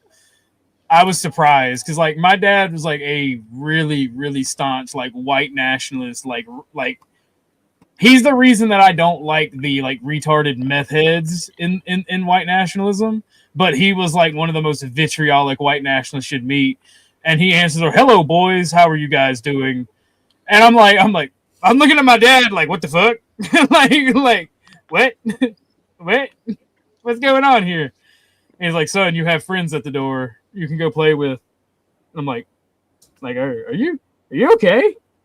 But anyway, it was very strange to me, and like I was, because like even to them, like they had, because they knew who my dad was, so they had to get a bunch of courage up. We were talking about it, and then it turns out that my dad respects the shit out of their dad, and like, oh, it's Ike. Hello, Ike. Welcome to the show. Ike. And, Yes. and like my dad respected the shit out of their dad because their dad was like a Marine and a small business owner. So they had talked, and my dad basically was like, "You're one of the good ones, and I appreciate you like being nice to my son despite my beliefs." Like so, like they became my best friend. They basically adopted me, and I'm meandering and looping, but my cousin Brandon's like one of my favorite people. And we would do something. Whenever we'd go to Walmart, we'd do something he called people watching. And we wouldn't just watch people. We'd give them entire like backstories and create lives for them. Like that's Uncle Jeffrey. Everybody thinks Uncle Jeffrey's a little bit weird and crazy. And like I like doing that. I forgot where I went with that because I meandered along. But welcome to the show, Ike. How are you doing, good sir? Not bad, not bad. What freaking craziness are you dredging up from the nether realm this time? That said, I was just passing through here for a few minutes. Wanted to say a couple of things. Shout out to Himsa, shout out to RLM, shout out to Tootie. You can go fuck yourself, Chuck. And shout out to OG. Go fuck yourself, Chuck. That's funny. Yeah, he knows what's up. It's on site. Face to face, as you were saying to him. So, no, right on. Keep for violence. Just real quick, I'd caught a couple of things earlier on, right? And well, I want to wish you well, OG, and wish Tootie well as well. And you guys move on and carry on with your merry little lives. I didn't mean little that way, but your merry little lives. But that's funny. Yeah, all good in that regard. And just one commentary regarding the whole BAN thing, OG, right? So, I generally speaking, right? Like, let's say, generally speaking, if you're building a bunker, right, and you have reasons for building bunkers, and you're probably in this bunker with your troops or whatnot, and because you're doing certain things, then one of the things you don't worry about, amongst the things such as, well, the supply of food and water and the non-infiltration of crazy poisonous gases, you don't worry about the little spiders that are inconsequential, right? They're not poisonous. Little insects crawling around in your bunker are not the issue, right? There's a place I'm going with this here, because you're a certain kind of person, OG. You talk about self-improvement, you talk about building things and whatnot, and this kind of anti-bitch-ass nigga attitude, if you will. There's a lot of things in life that are analogous to these inconsequential spiders in the bunker, right? And a lot of it has to do with, let's say, the low-grade reputation violence and low-grade gossiping and backbiting, and who this person said this and that person said that. The world of, as I like to call it, extroverted feeling, right? What is the group saying, and who's whispering what behind whose ears? For the kinds of things that you're doing, the anti-bitch-ass nigga stuff, those are akin to like the little insects crawling in the refectory of your bunker, right? Which you shouldn't be worried about. It shouldn't matter. Like if I called you and be like, "Oh, there's an insect," and you should be like, "What the fuck? I'm dealing with nerve gas and shit," right? What the fuck are you talking about, these insects, right? So, and just to put a capstone on that, because I had mentioned, there was a time you had asked about, for example, your public information that may or may not be public regarding you and whatnot, right? Should I release it or before people dox me? You put it in your story, right? And I said, release it and it's not some kind of absolute thing that you have to, right? I said release it because, right? According to this, if you were to release it, it'll be an inoculation, right? It'll be like exposure therapy, such that you're no longer worried about tiny little bugs on the floor because it's bunker building time, right? It's about that anti-fragility thing where you need to exercise, strain your muscles such that they grow, strain your brain cells such that they grow, expose yourself to these minor cuts, hits, damage, right? Whatever they may be, and then you build a callus, you grow. That's how things grow and actually survive, right? The opposite is actually death. If you do not exercise or strain or get these cuts and calluses and whatnot, right? So that's the whole idea behind the approach here when it comes to low-level reputation violence and low-level this and that and who said what, whatnot, blah, blah, blah. Ultimately, it shouldn't, again, given the context of the kind of person that you say you are and the kind of things you're trying to do, matter, right? So it's not some kind of absolute God said thou shalt not be a bitch ass thing. It just says, hey, if you're fucking doing bunker shit, right, the fucking bugs don't matter. If any of that makes any fucking sense, but I just wanted to pass through, say all that. Again, fuck you, Chuck. It's on site, anytime, any day, all that shit. Shout out to Himza, RLM, and peace to Tootie Bug and OG. Pleasure. And you guys have a great rest of your day. I was thinking when you were talking about inoculation and bugs and like illnesses or death, I thought the opposite was he's trying to shit it all out and giving himself hemorrhoids instead. So, yeah, no, that is a great analogy for what's going on. Absolutely, Ames, absolutely.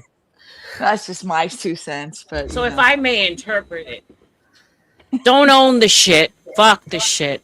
Let it go, because the shit ain't you. Don't carry the shit, because it just weighs you down. And that's why I fuck with Ike, a man wise among his years, awesome. you know, beyond his years. Get the fuck out of here. But I'll catch you guys later. Peace. Thanks, Ike. I appreciate you. Ike. I'll seeing ya. cut him off at the kneecaps. That would be an epic battle. That'd be an epic battle. 2 lions, all right? Ike does not like the old ass kissery either. I do it just to mess with him sometimes. He's like, get the fuck out of here, fuck off. I picture Chuck running. They're in an arena, and Chuck is running at Ike, and Ike's just kicked back in a chair with his phone and an app, and he presses the app or whatever, and bombs come down on Chuck. That's what I picture. That would be funny. I do picture a spy versus spy mentality when it comes to that, but I mean they're just joking. For those of you who don't know, Yeah, we just do okay, pistols good. I at didn't 50 know. paces. I mean, there's times where you can't tell who genuinely doesn't like Denizen blocking you on. Like, is that a joke? No, it's real. Yeah. No, it is real, but Dennison doesn't hate me either. Like, Dennison's not doing it to show hatred or discontent to me. He's just doing it because he doesn't want to be around bullshit. Oh, he does. He wants to get the spiders out of his bunker. Was that the analogy? Pretty much. Oh, okay. Itsy bitsy spider. Well, that's also that's actually a way I can understand. You know, basically, snafu is irrelevant, and like me giving it attention is just dumb as fuck. Oh, and that's my why gosh. I've always talked about my docs and stuff as if it didn't matter. Because He gave the most donos the other night that I've ever seen him give, like with Dusty. He gave like $10. I was like, oh my god!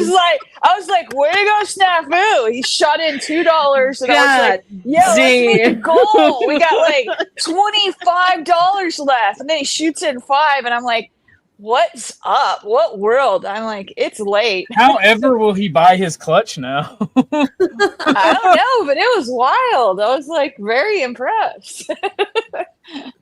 Yeah, that was crazy. I say that's my biggest fault though, is I listen to irrelevant shit and let it bug me when it shouldn't. And I don't know how content to out of it. Well, I don't know. No. Like, this is an actual problem in real life, and I don't know how to fix that.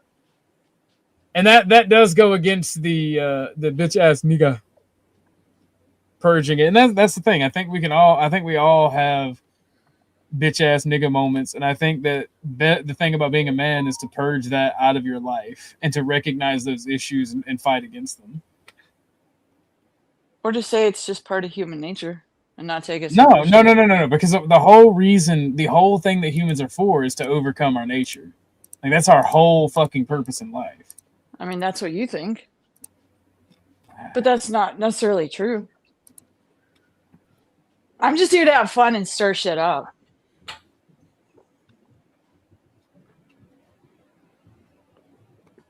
I mean, you're also a woman that has not been tamed yet. You're a wild woman. I'm a brat. Yes, I agree. All right, where's the violence? It got silent. Ahimsa, why do you want violence? All right, Ahimsa, I swear to God. Never mind. No, never mind. That'd be too perverted, what I was going to say. Never mind. I didn't say I really wanted violence, but RLM said that. All I'm saying is, I got your violence right exactly. here. Feed off of me, Heemsa. Feed off of me. What's up, Hank? But yeah, I think that's conspiracy. I do not believe Ponyboy had $10 to donate to Dusty. I don't believe that at all. I don't pay him. He did though. I was there. He did do that. Are you denying my reality?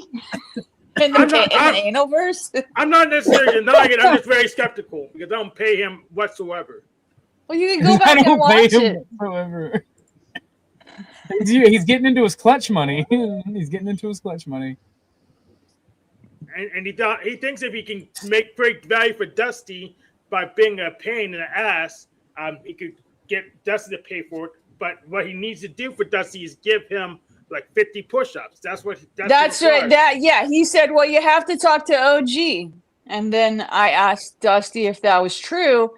And he said that he was good with everyone. He's already sold Snafu's soul to Jack Talcott, and it was all good. So I quit shit stirring on that one. And then he started giving donos, so. Well, all I'm saying is, I'm fat, can't do push-ups. Snafu wins, but Snafu, bench press competition with me. Can you push 250 pounds? You saying? Box me, Snafu. Box me. Let's fight it out. Because you're a fat fuck too. OG is strong. I saw him bear hug his fucking uncle. He lifted him right off that ground. No problem. That man is nothing but a muscular thumb. A big ass. He is a human bulldog, is what he is. Like my Uncle Joe. My Uncle Joe is a Puerto Rican boxer, and he got drunk. And when Tootie was visiting, he was yelling at my aunt, and he threatened to smack my aunt in front of Tootie. And I wanted them to leave because I had Tootie and her daughter visiting. And so I just went and I tried to fix his tire. And he's like, I didn't ask you to do it. I want her to do it. Because he was trying to scold his wife and do the machismo thing and make her fix her tire? Make her pump up the tire with the pump, because it was gay and stupid shit and it pissed me off. And I said, Uncle Joe, just come talk to me. I just want to have a conversation. I want to let you know I love you. Like, I was really friendly about it, and I just wrapped my arms around it. You know how much I love you. And I just started squeezing until his back popped, lift him up off the ground. And he was like, let me down. I'm like, no, I said, I have something. I just want you to calm down. I just kept squeezing. OG was this motherfucker. He was like, stop it, let me go. All you can see is a head going like that. Bobblehead. And then this motherfucker is like 350 pounds and like a fucking like a actual boxer, like Puerto Rican boxer. And I love the guy to death. But it's soft muscle.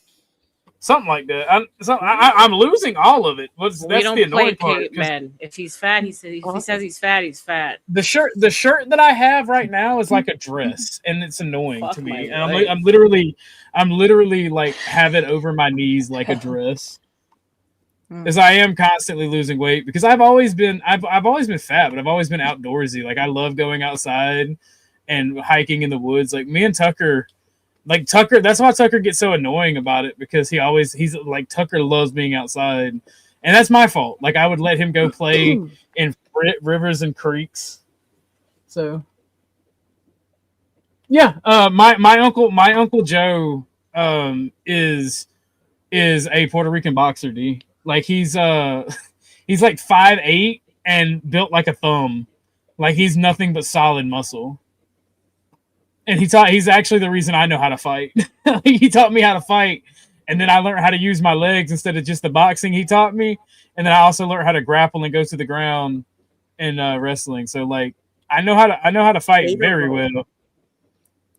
One of my best friends was a state champion in Georgia wrestler, and when he realized I could fight, but I didn't know my ground game and like grappling shit was fucking non-existent. My homie actually also taught me how to wrestle, and we spent like 2 years going to the field beside my house, just wrestling and shit. And like he was a state champ. Now, does that translate to me being a state champ? No. But does that mean I know how to wrestle, know how to get out of arm bars, know how to like do all kind of shit? Yes. Does that mean that I'm proficient at it? No. Did you get the boxing bag? Not yet. But did you find them around that price point, Ronnie? Yes, I did. Amazing, right? Yes, I'm going to be getting a punching bag and a speed bag if I can find one. And I'm going to be getting 4 45-pound weights and then nice 8, 10. I say 8, but I don't know how much I'm going to get. I think I may get 2 45 and then 4 10 and then like 8 5s. I want to get because I got running. I don't run for shit. I hate running. I do jump rope. I walk Tucker. Oh, I run with nice. Tucker in the woods and then we jump rope. Jump rope. Yeah, no, my Uncle Joe did the whole boxer shit with me. Nice. That's like a full body workout. Like you can burn like 800 calories jumping rope quicker than anything else. Ease in your ankles. Yeah, it is. And your hips because the impact that it does with every. But I don't even think you need like get yourself when you can one of those weighted vests and just walk, motherfucker. Get some 10,000 steps in where you're like actually breathing a little heavy and like you're working up a sweat. Oh, y'all don't realize like Tootie can tell you I live in a mostly rural area. So when I walk, there's nothing but hills and shit. I love that. So you gotta cut the food down to about 1,200 calories a day to start with.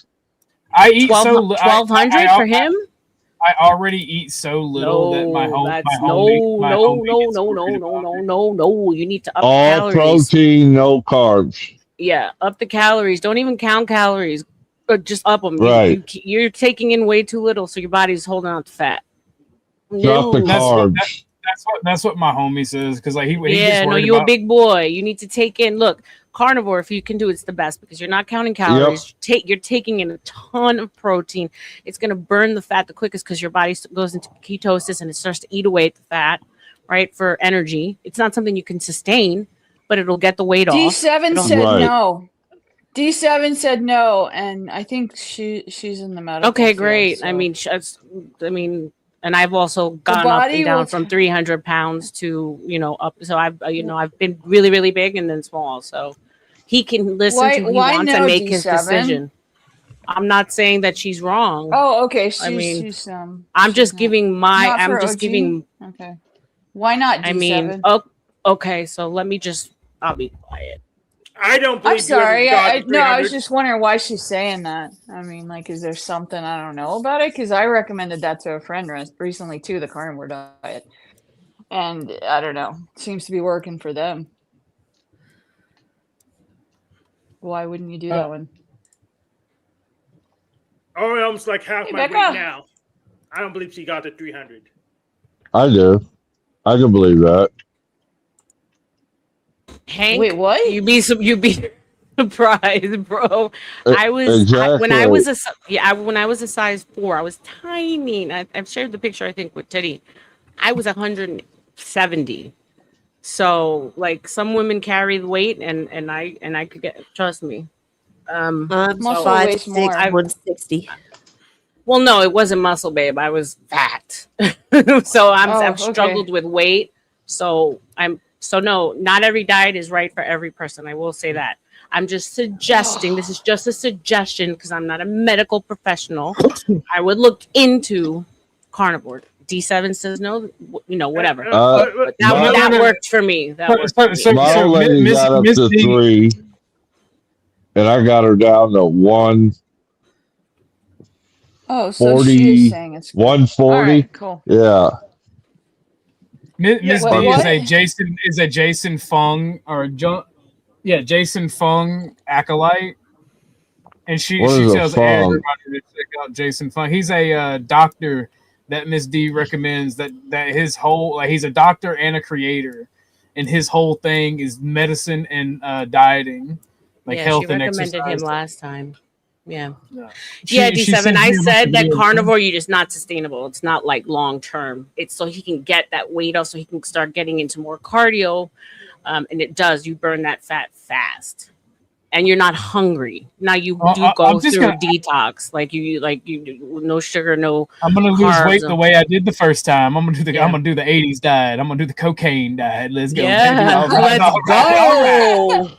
Oh, that's real Let's smart. go. That's real smart. I'm kidding, Chuck. Do you realize how quickly, RLM may not stab me, but there is a Latina that'll stab me if I do drugs again, and I'm actually scared of her. Yeah, it I was my tried it pregnancy wolf twice cat. and it didn't have any effect on me, and so I thought everyone was faking. I But it think turns it out I causes probably have brain damage. ADHD.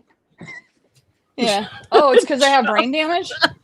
Well, I probably do. I'm up here with What's you. up, Cynthia? What's up, Cynthia? Guys, how are y'all? Cynthia! She's What are y'all in the Speaking of, Cynthia. I'm still not gonna grift specific items until I make the archery video. But when I make the archery video, I'm going to grift for the punching bag and weights. I'm not on coke. Because I want to make sure I want to make sure that you guys have what you grifted for the first time. That way we can start on a even and fair footing for the grifting of things.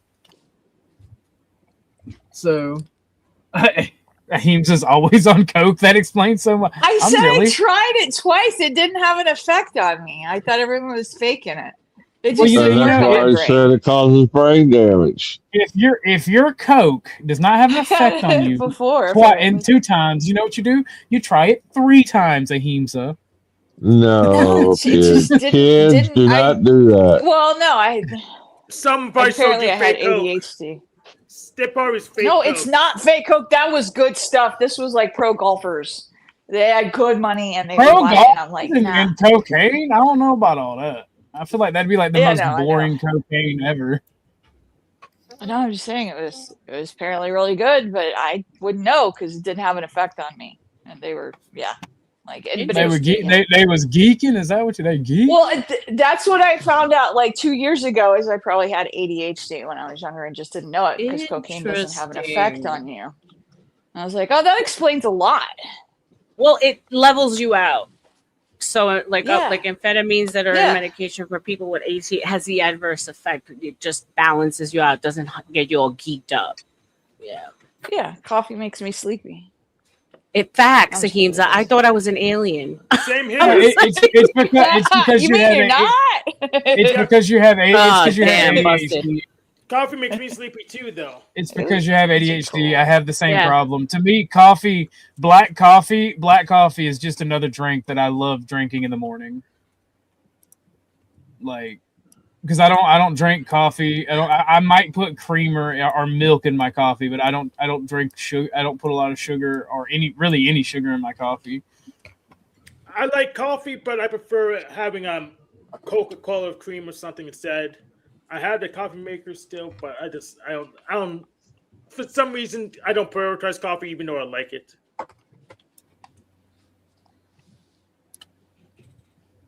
Yeah. And you got this is why I love streaming, because it can go from being one of the most annoying things to deal with to literally just big chilling with some of the most amazing people on the face of the planet. It's weird. It's like a perpetual mood swing. It's almost like everybody's bipolar. Oh yeah, I know. You know what I realized is the internet, like there's a lot of extremely intelligent people online. So they know how to, unfortunately, manipulate, maneuver. You know, like the fuckery of the mind. Oh yeah. So I think it's like even more mentally exhausting when you're dealing with people that make you feel like you're fucking going crazy all the time. Yes, ma'am. Because they're really good at it. Yeah. This has been helpful. I mean, I live in the South. So yeah, it's been extremely helpful. For knowing how but to your brain navigate is the coked out. bipolarness of the people in the South. So yeah, I really Dusty's like, you're the only one that I know who's been to the Panelverse and it helped you detox from cults. And I was like, it's true. I mean, these guys are like so not A game. They're not good at recruiting at all. This has been hilarious. And it's helped me to see, like, you know, how I got pulled into a couple. So Yeah, I Dusty- appreciate it. I mean, Dusty, 100%. I feel 100%. Dusty, if you're watching, put me on that list because it made me even more resistant than I already. Oh yeah, no, D. Crab. I already go to Crab. I learned not to eat fruit coming off of my fasts because it can give you fatty liver and shit and fuck up shit. So I do hit Crab up all the time about nutrition and shit. I just don't want to bug him and shit. But like he's also really into that. So like 90% of the time, if you just mention around him, he'll be like he'll turn in his swivel chair, fingers at a triangle. So you're doing a thing I enjoy. Let me tell you everything you need to know. Sit down and listen, my friend. So like that's one of the reasons Krabs is fucking awesome. He's also a wealth of don't you knowledge. love his new song too? I mean, he's extremely talented. Even though he's swiping at me in chat, I love his new song. I mean, it's very beautiful. He's really fucking talented and he's got a lot. Like I know he's an artist. I know he's an artist. I don't know what instruments he plays. I know that he can write songs as well, obviously. So like he's got a lot of depth in fucking. Hey, look, all I'm saying is when I had the honor of sitting with him and Christine while he was finishing up that song and try to help him like find a title for it. And then like I got to see some of the creative process. And I told him I'm like, you must be trying to get some dick. Hey, Crab, I see you trying to get some dick. Being all creative and adorable and shit. And then he's like, stop being an F slur.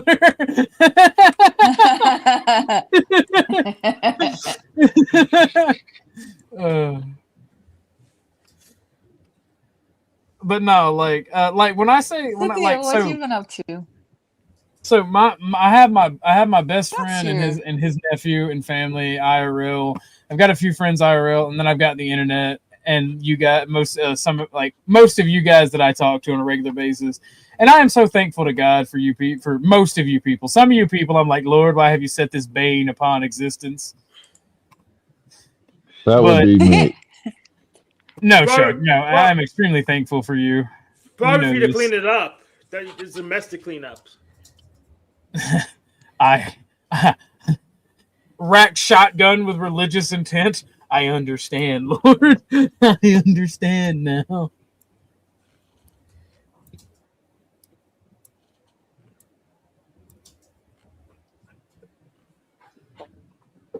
Have any of y'all been keeping up with that Laura Owens, the Bachelor guy story?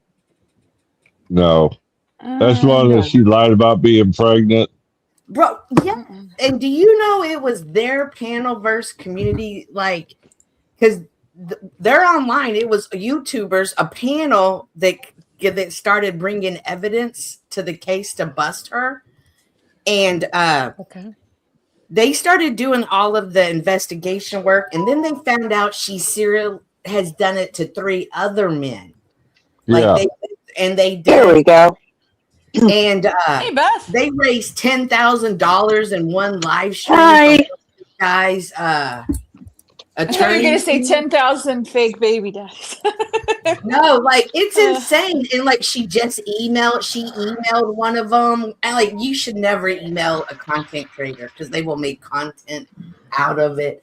But it was the panel. We got to have a lot of grace under fire content creators, dude. It was the panel that has broken this case open. The attorneys were saying that the internet people were doing better work than private detectives, and all the work they did was worth thousands and thousands of dollars.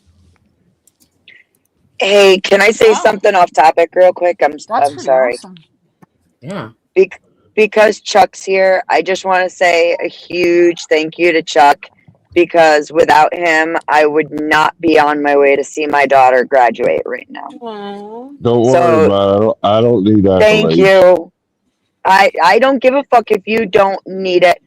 It's important to me to tell you that I love you, and this is really like special to me. So I'm about to cry, so thank you. You're welcome. I do what I can. You're a blessing, Chuck, for real. I'm just an old man. Been around the world. You are just an old man, but you're one of the fucking nicest, kindest people I've ever met in my life, Chuck. Mm-hmm. Although you do get ornery and mean sometimes. It's very scary. Yeah, I was gonna say, are we talking about the that- same Chuck here? I'm like, That's just show that's dick. the man. That's the man you see in that situation, OG. The man. I wasn't wrong, man. like, I literally wouldn't have been able to be on the road right now to go see her graduate if it weren't for you. So, like, seriously, like, this is really huge. I appreciate you very much, sir. I'd hug you if I could. You're quite welcome. Chuck, Since I can't hug you, I'm just gonna tell everyone you have the biggest dick on YouTube. Yes, baby. Yes, let's go. No, but no. Wait. But according to Cynthia, Tommy Illuminati. Tommy's a nut. Bro, she had me You know, he's dying not when that she goes, crazy. nah, Tommy's is bigger. I seen it and that shit's down. That shit is. Wait, did he really pull it out? No. Cynthia be like, I like white boys now. Cynthia had me dying, bro. Dying. No. Pero will never be allowed on this channel again. Vomit. Unless there's of course a lot of money sent for Pero. Yeah. Well, yeah, then anybody can be bought. If y'all ask Tommy about it, he'll tell you. He knows. Because him and I. Where was y'all motherfuckers at when I needed y'all? When I was getting shot at down there, huh? Let me show y'all what I just didn't know. No. What are you talking Let about? me. When I'll were you show shot? you. I'll Wait, show. what? I'll show Shot you. at? I will show y'all. Like I'm playing Star Show me Citizen. the violence. I haven't seen.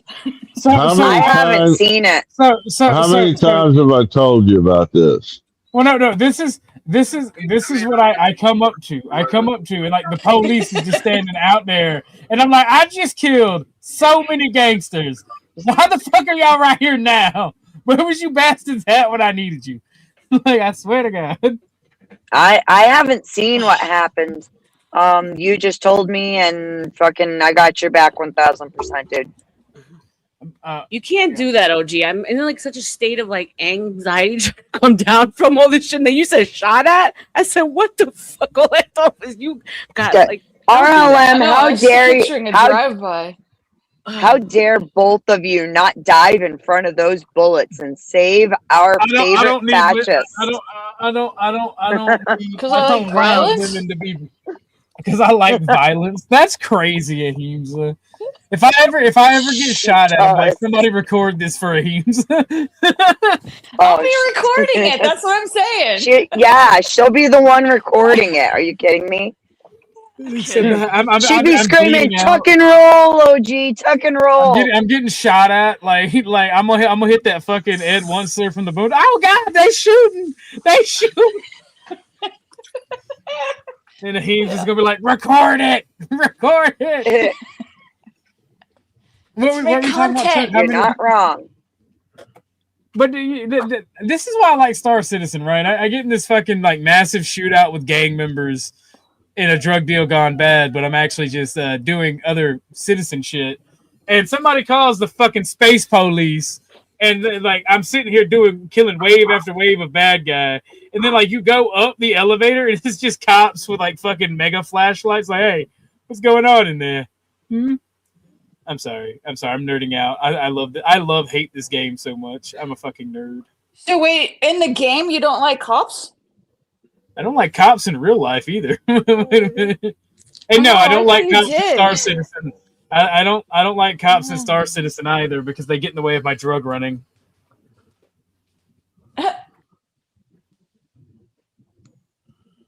Really teaching the youth a lot of good stuff, I see. My They did channel have is to wear marked not for helmets. children.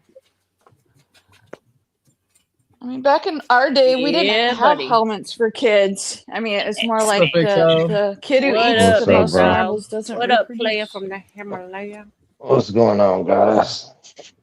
Chilling like a motherfucker. Man, Matt what? that hog off between Chuck and Tommy. We got to get old fashioned hog off. All right, first the chode wins. Never go full length, gentlemen. First the chode wins. Full length is a disqualification. I don't think there's enough money for that to happen. It's got to go chub before it goes full length anyway, doesn't it? Yeah, but it's all about the control of the chode. It's all about the control of the schmeat, right? Oh, so we have a time limit on maintaining the chud? Yeah. Oh, God. I'm not going to be here for that one. Self-control is the strongest of disciplines. If you can hold a chode, you win.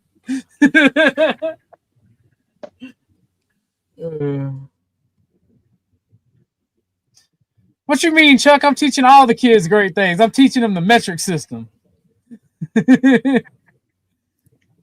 That way they could be in competition and in lockstep with their international peers. Royale with cheese. Royale with cheese. Shut the fuck up, Eames. Shut the fuck up. And a quarter pounder. A Royale with cheese. I fucking love that movie. Does this look like dead storage?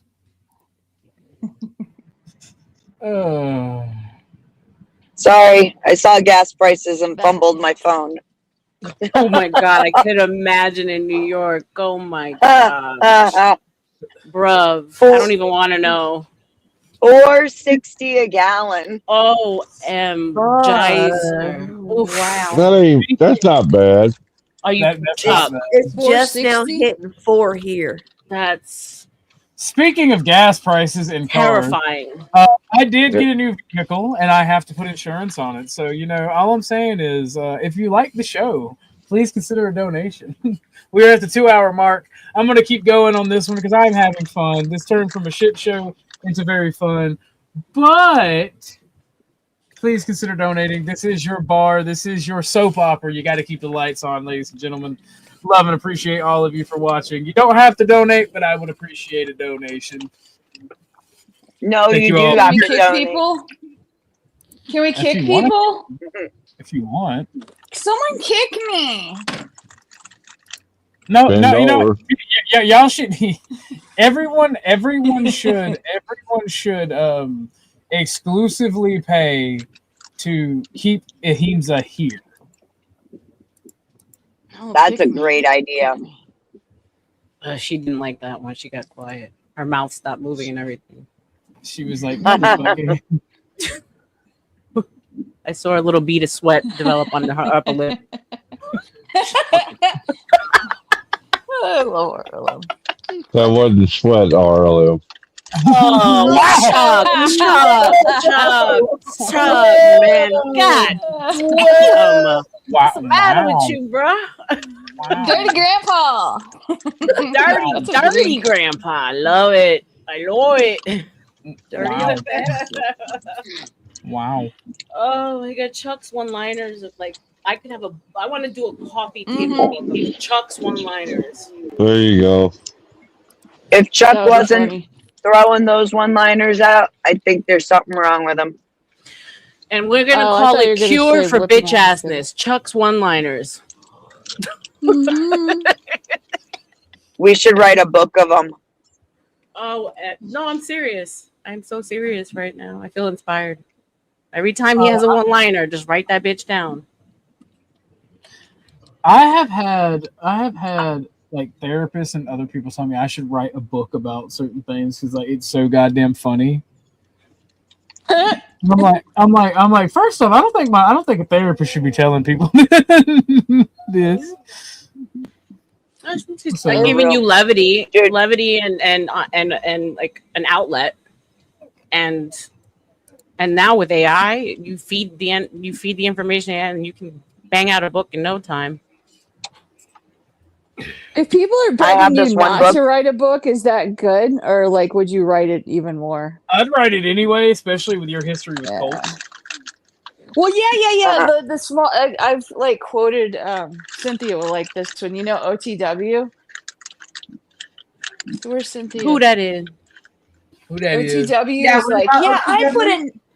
You know how he has that line? Yeah, I put a knife in your back. I'll put a knife in your back. Yeah, You know that yeah. line? Yeah. Yeah. I used it recently on someone in real life, and it was great. I was like, yeah, I put a knife in your back. I'd do it again. You fucked with my kids. Yeah. Jesus Christ. I know. And I That's was that. like, I've been in the Panelverse way too much. All right, ladies and gentlemen, I have to take Tucker OUT because he's being a little booty head. Y'all hold it down. M-I-C-Y-M-O-U-S-C. Oh my God, Chuck, you're starting too early, bro. Yeah, No, then I'm gonna tell you right now. If you show up with Mickey ears, I'm turning around. what and kind of walking away. porn are we playing while OG's Oh, Nah, yep. man. Nah. You have to wait and see what kind of ears they are and where they're at. No. We're Oh the my God. anti-ears, okay? We're We're gonna kids go with and Mark fucking do Hagan. anti-Disney things. Oh, I we're will- playing Marte porn. Fuck no. It's a mental illness with the amount of adults you see. Oh with boy, Mickey is ears. OG gonna be mad when he finds out that's the porn that took his channel? The poetry of it. Have you seen it, RLM? Have you? No. Did you What? ever get That Yeah, would she be saw funny. Wait, the I'm Mark sorry. the Mark gay videos? The what? The Marte videos? Have you seen? Oh yeah, Yeah, yeah. she saw it, and I was yes, like, Oh, okay, special okay, treatment, gotcha. and nobody let me know ahead of time what I was gonna see. So I can Oh. never Cynthia get the hasn't image seen it either. of the eggplant No, out of my What? fucking brain, bro. Why do I feel like Scarred it's for a life. female? Why do I feel like it's a female that coaxed that video out of him? Like, just let me see the video and I'll prove that you're not gay. And as soon as they got it, they was like, look at this gay shit. For the love No, of that was God. Tenth. No, Tenth was the Tenth one who found was it able online. to pull that up. Yeah. Oh, Tenth found it? Yeah. Shout out to the He did gays. the Everyone research. needs one. Because Like he's a part of all those gay sites. yeah, his little feet look smaller than his penis in those pictures. Those little booties, I can't. Like it's just like they look like little micro machines. Like he's standing on little micro machines. Then he's got this purple penis, and I can't. Like I need to go to therapy for that. You guys fucked me up. I didn't see it. I mean, and that is where 10th found it, was on You don't a wanna see gay it. site. Yes, that's where he found it. You don't A want to gay see porn site.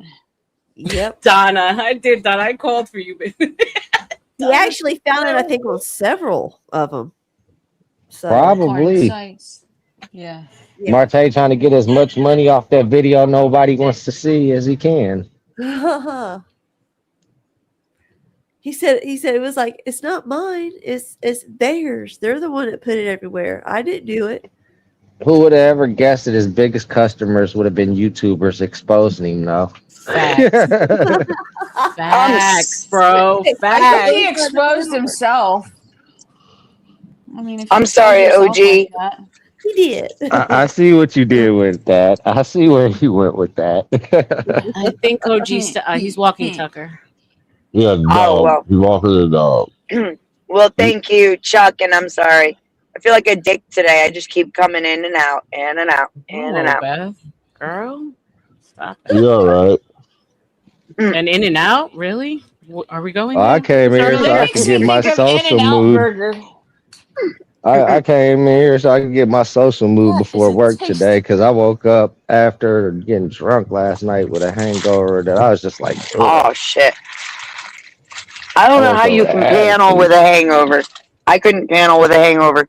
I'd be fucking biting everybody's heads off, like just sitting here going, "Shut up." I'm one You're of them too people that fucking loud. persevere, Beth. That's kind of like when I stabbed myself 2 days ago with an X-Acto knife, and the boss was like, I should probably go home. I was like, fuck no, I'm going to finish my shift. Wrap my I shit up like and it. just finish my shift and keep moving forward. Yeah, I just find the super glue and you're good to go. Yeah, I want them persevere people. I just move forward. Fuck it. If I can't move forward, then there's definitely something wrong. Call my ass a doctor, or ambulance, or something. I like having my mornings kind of. Well, if my morning's fucked up, I take the time because that sets the tone for the whole day. Yeah, I was like, I gotta get on YouTube, have some fun, so I'll be social today. Because if I don't get socialized, shit, I'm gonna go into work. Motherfuckers gonna ask me something to do, and I'm like, fuck you, you do that shit. I ain't feeling that shit today. Do it yourself, you bum. Huh.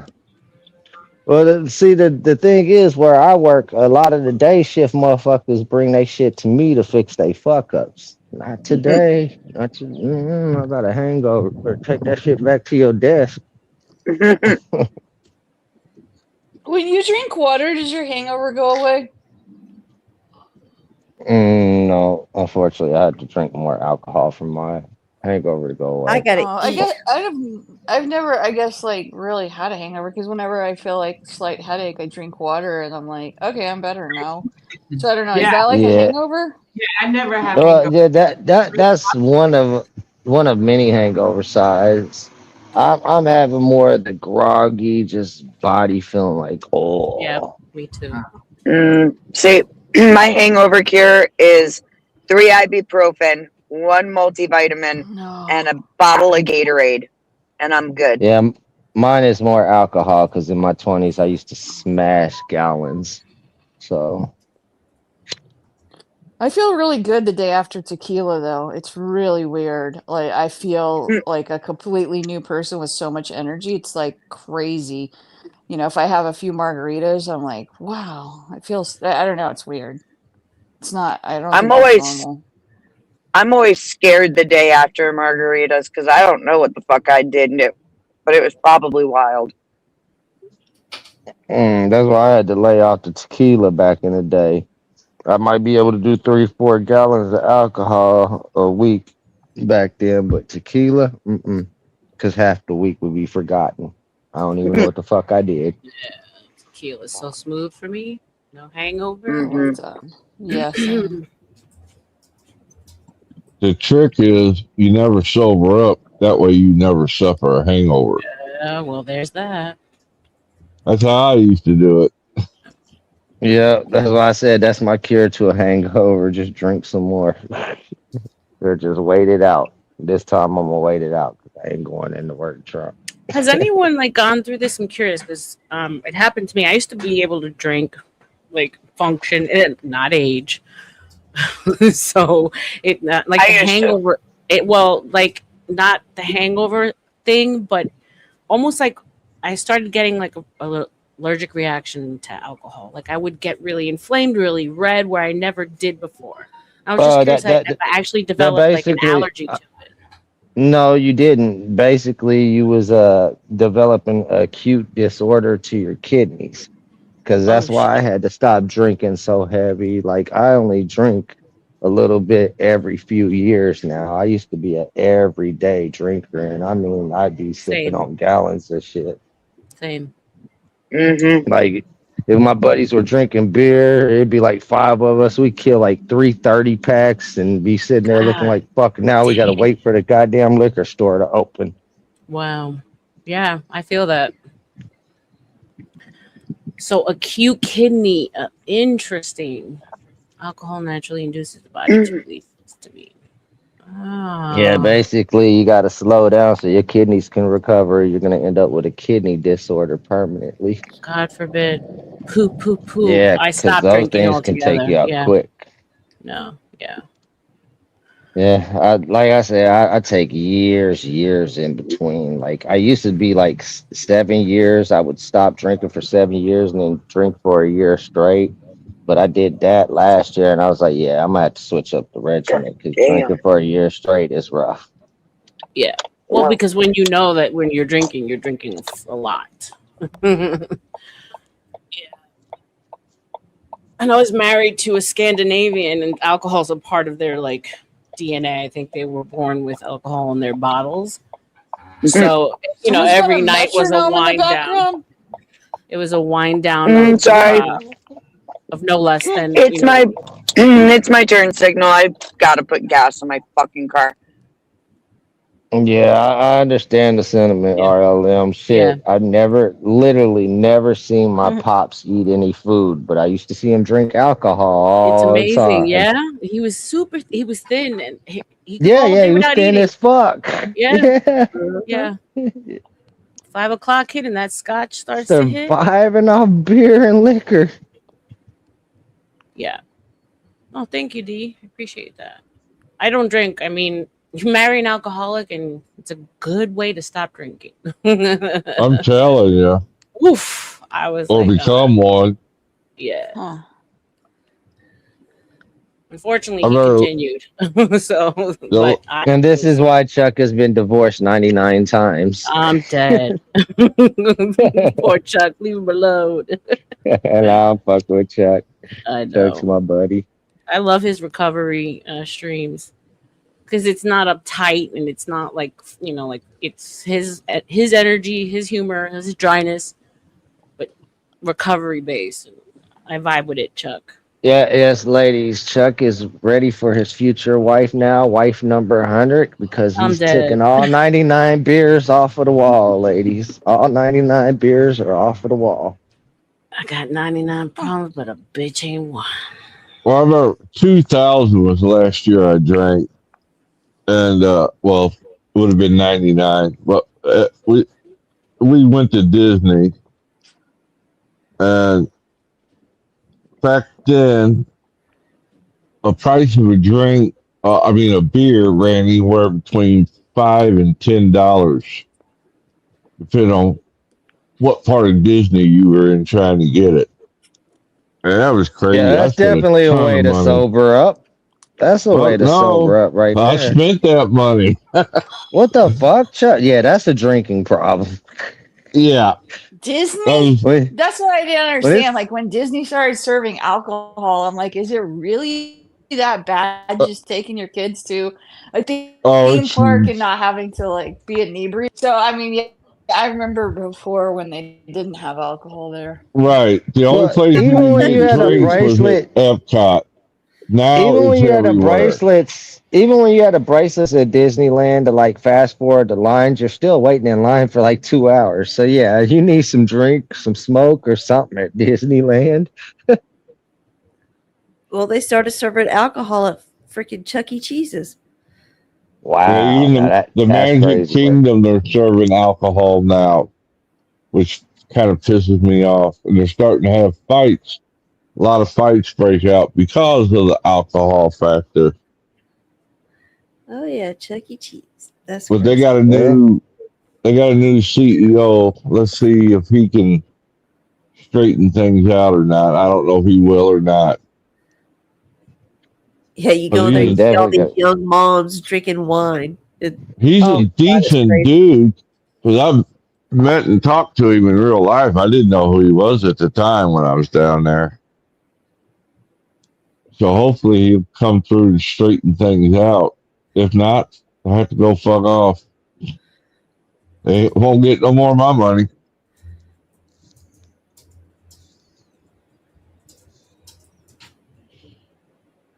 But you almost gotta harvest 2 arms and 2 legs and a kidney to go anymore. It's so damn expensive. Yeah, that's no fucking lie right there.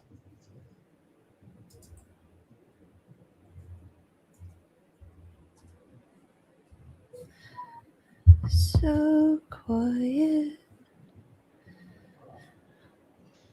I think everybody's thinking about those Disneyland prices right now. No, I would And how not. I have no desire to go Dude. there and pay them. My son's senior class trip was to Disney, and like the first night there, he called us and was like, "I need more money." Like they had and I mean it was kind of fair, I guess, but like there were 6 of them at a table, and dinner ended up being almost $800. That's insane. Yeah. Where the fuck did they go? Yeah, did they go to Club 33 or some shit? Were they ordering steaks? Like, speaking of, Amber- I'm gonna have another grandbaby, y'all, by the end of this year. I think they went to like. Sorry, go ahead. No, I was just saying I'm gonna have another grandbaby. It's number 7. Oh my goodness! Congratulations. Number what? 7. I only have 2 sons. Let me think here. 1, 2, 3, 4, 5, 6. You got me beat now. Do I?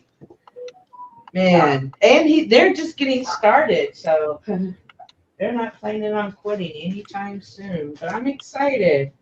Awesome. That's great. Yeah, congratulations. I got to tell my boys to do a better job. I only got 2 grandkids so far. It's that Mexican. I'm not ready for grandkids. Mexican in them. It's that Mexican. No. Well, you got to think, Beth, I want 2 more kids, and right now I can't get my 2 more kids, so I'll take more grandkids. Yeah, see, Yeah, there you go. That almost caused a divorce for me after the last kid.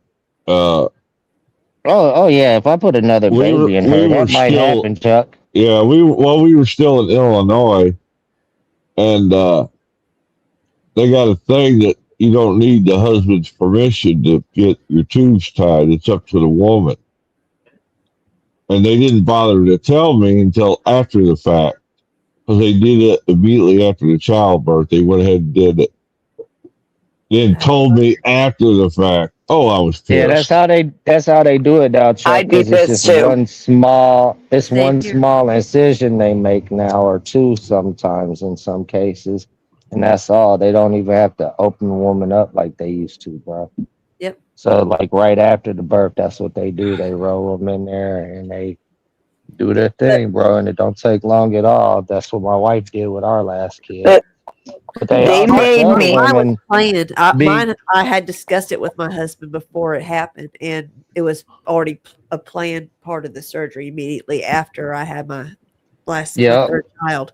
But it was. And they it was also a warn decision you, we made don't. together, you They know? also warn you though, Chuck, don't have sex unprotected or pull out afterwards, because after 5 years, that shit can come untied, and then you can have a tubular pregnancy, which risks the baby and the mother. Mine got Mine came undone. My surgical clips are floating around the inside of my body right now. But they made me wait 6 months. They wanted me to make sure this was really what I wanted. And it was like, no, trust me, this is really what my husband wants. But still, no, Well, they made. I understood after I sobered up. I understood why she did it, because she didn't want to expose another kid to a fucking drunk. Or she didn't want her body going through that shit again, Chuck. That shit is rough on a woman, bro. I would have freaking had a bunch more kids, but my husband, that's not what he wanted. And I know where I lived. Where I live, Beth, they won't let a woman do that until after the 3rd child. Because my daughter, she's had my 2 grandchildren, and she wanted to get it done. They told her she'd have to have a 3rd child before they'd even consider. Are you out of the country? Yeah, in New York, you have to be at least 26 years old or have at least 2 kids, So or something like that, or 3. So I'll tell you something that's fucked up, right? My best friend, me and her almost ended up together, right? But she got the surgery done, and I'm like, I can't. Like, I want kids of my own. Like, I don't mind getting with a woman who has kids, taking care of those kids and adopting, but I want at least one of my own. And that fucked our entire relationship up because, like, I was trying to be nice about it, and like she kind of wanted to date, and I'm like, we're good as friends because you got that surgery. And she just wouldn't understand it. And I felt so bad about it because this is like me and her, we giggle, we laugh, we smoke weed together, we fucking do a lot of shit. When my person died, she mama beared the fuck out of me. Like, she was there for me, she kept me solid. Like, this is before I really opened up with people on the internet and people in real life. Like, she kept me there, and it sucks. Like, we don't really talk because of it anymore. But like, I just don't. I feel like there's some medical procedures that just go against nature and shouldn't exist, just because of my own fucking problems with them. But your body, your choice. There's just repercussions. But that's the thing. Technically, they're telling you in certain states you got to wait until this and that before you can get your tubes tied. It's technically only my body, my choice when it's your significant other, not the government. The government can still tell you can't do this or that with your body. Well, the thing about it is, right, she didn't just have her tubes tied. She got the snip and the burn. So it's like unreversible. They say that, but no, actually, I mean, like, really all they have to do is cut off the burnt parts, and there's a pretty good chance they can stitch that shit back together. A few years back, a few years back, OG, they did come with a reverse procedure for that type. Well, women are weak, and it's already dangerous for them to get these surgeries. And I wouldn't put I already lost one love of my life. I don't want to lose like my best female friend. She already made her decision, so we could just stay as friends. But she didn't like that. So I didn't want it. I did not want to get my tubes tied, but I kept getting pregnant. Like, doesn't matter what I was on. I got pregnant 3 separate times on 3 separate birth controls. And yes, I took them right. Like, that shit was not planned at all.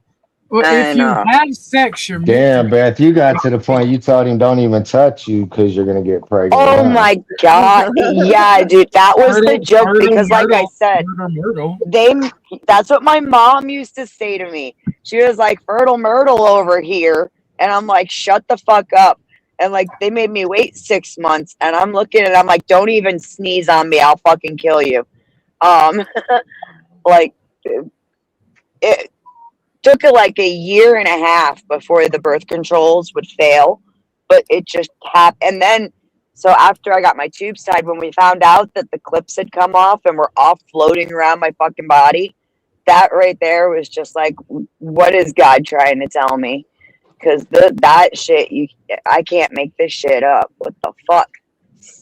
It was funny as anything, but my coworker had her tubes tied, and she was in her late 30s, early 40s, and she had it reversed because she was married to a guy that didn't have kids and wanted one of them. And then she got pregnant and had the baby, and he loved her. And like her other kids were like 25. And like they were old, like they were already grown and out of the house, and she started all over again. It was the saddest. Crazy. Yeah, and LG, like I said, it's not like back in the days where they had to cut open a woman's whole stomach, bro. They got these cameras and they make small incisions. My female friend, she had just had the 2 surgery stitches. done. And I was like, honey, you don't need to get that surgery done. She got it anyway. And then like 6 months after she got it, and I remember like they did have to cut her to do that surgery. And like we talked about it extensively. Because I foreseen the issues. Like they cut her open to do it, and like the dangers that it can cause a woman are like just. Where the fuck did she get it done? At some motherfucking funded clinic or something? Because as far as I know, the hospitals just do small incisions. Yeah, 3 stitches. That's it. 2-3 stitches. That's it. Not more than that. It's a very simple surgery. And like But I can't seriously, even see my girl scar no more. It's so small of an incision. yeah, No, I'm yeah, not saying they they cut do her. it I'm right not through saying your they cut belly her button. wide the fuck up. I'm not saying they cut her wide the fuck open. She just had a lot of pain associated with the surgery. No, yeah, there's gonna be some discomfort afterwards. I Yeah, mean, she you tearing had up and she had rearranging shit severe, in there. yeah, she had severe pain afterwards, and then it is dangerous for women to do any type of surgery. Like It's dangerous for any person to go under. y'all women fragile when it comes to surgery. Hormonally, it's real. It's actually really bad for you as well. But hysterectomies are worse. They found that women who have even just partial hysterectomies, like I think it's like before the age of 40 or something like that, have a 60% increase likelihood of having a heart attack before they're 60 years old. Oh no. Okay, I'll listen. Will you get off of me? God damn it. All right, y'all, there's 11 o'clock. I gotta go That to was some Friday. random. All right, baby girl. Keep your You head know on a how it is swivel. on payday. Gotta go get the airs or do the airs on Friday after payday. So, All right, baby. Have a good one. later now. Bye. Oh, you leaving, Tootie? No, she's still here. She's still here. She's back. Oh, she left. Got it. But the thing is, like, my thing is, like, with that, like, she intentionally, and this is what I told her, you intentionally got a surgery to not have babies, and then you wanted to get with one of the guys who wants to have, like, They wants 4 to have babies. Yeah. Yeah, like, and I told you, 'cause I foresaw you wanting a relationship with me. Don't get the surgery. And like you did, I'm not saying you did it out of spite. I'm saying like this already shows that you would not respect me in a relationship because you're saying you want a relationship, right? And like that hurt her feelings, and like I have reservations of being a stepfather because when you take over taking care of another man's kids, these chicks don't want you to be a disciplinarian. They don't want you to be a dad. They just want you to do all the dad-like activities. No, That's not necessarily true.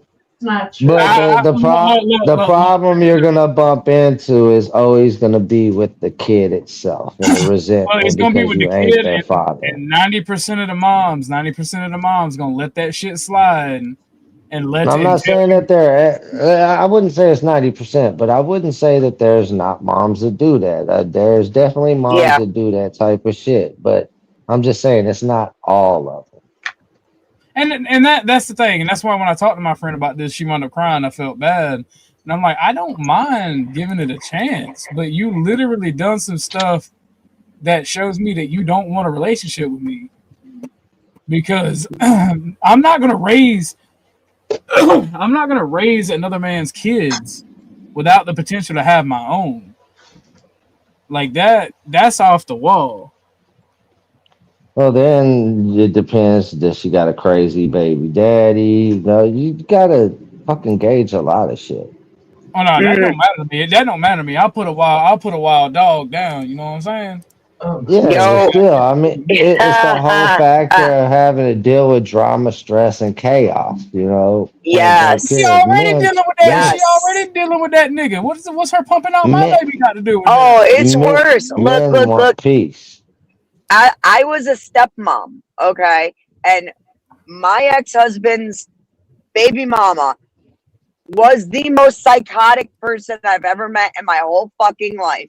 The first thing she ever said to me was literally word for word, I'm going to rip your limbs from your body and beat you to death with them.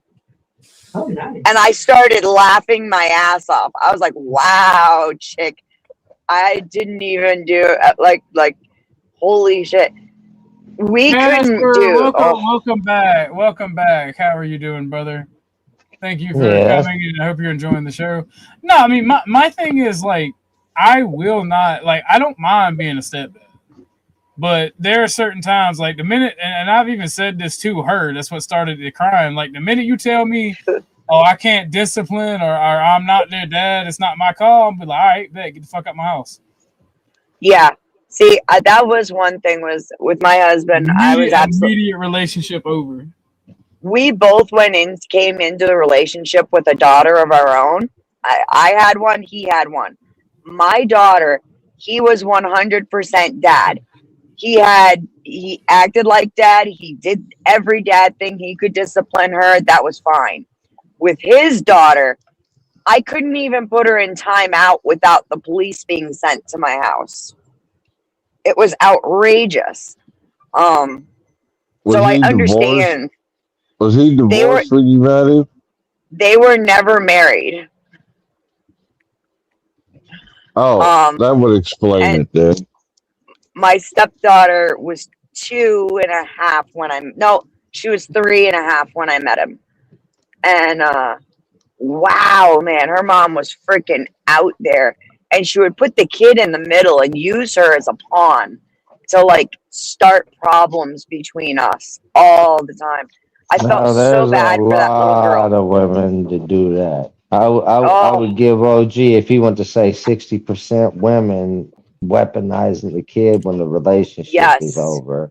I would say that's a more accurate statement. Absolutely. I felt so bad for that little girl. The things that, like, her head was getting so scrambled. Like, her mom would tell her, like, if they could get rid of me, mommy and daddy could maybe be together again. Like, I overheard her saying this to her on the phone.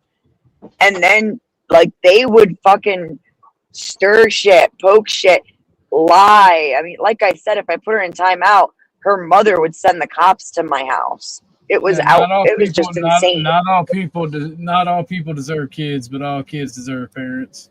Yes, agreed.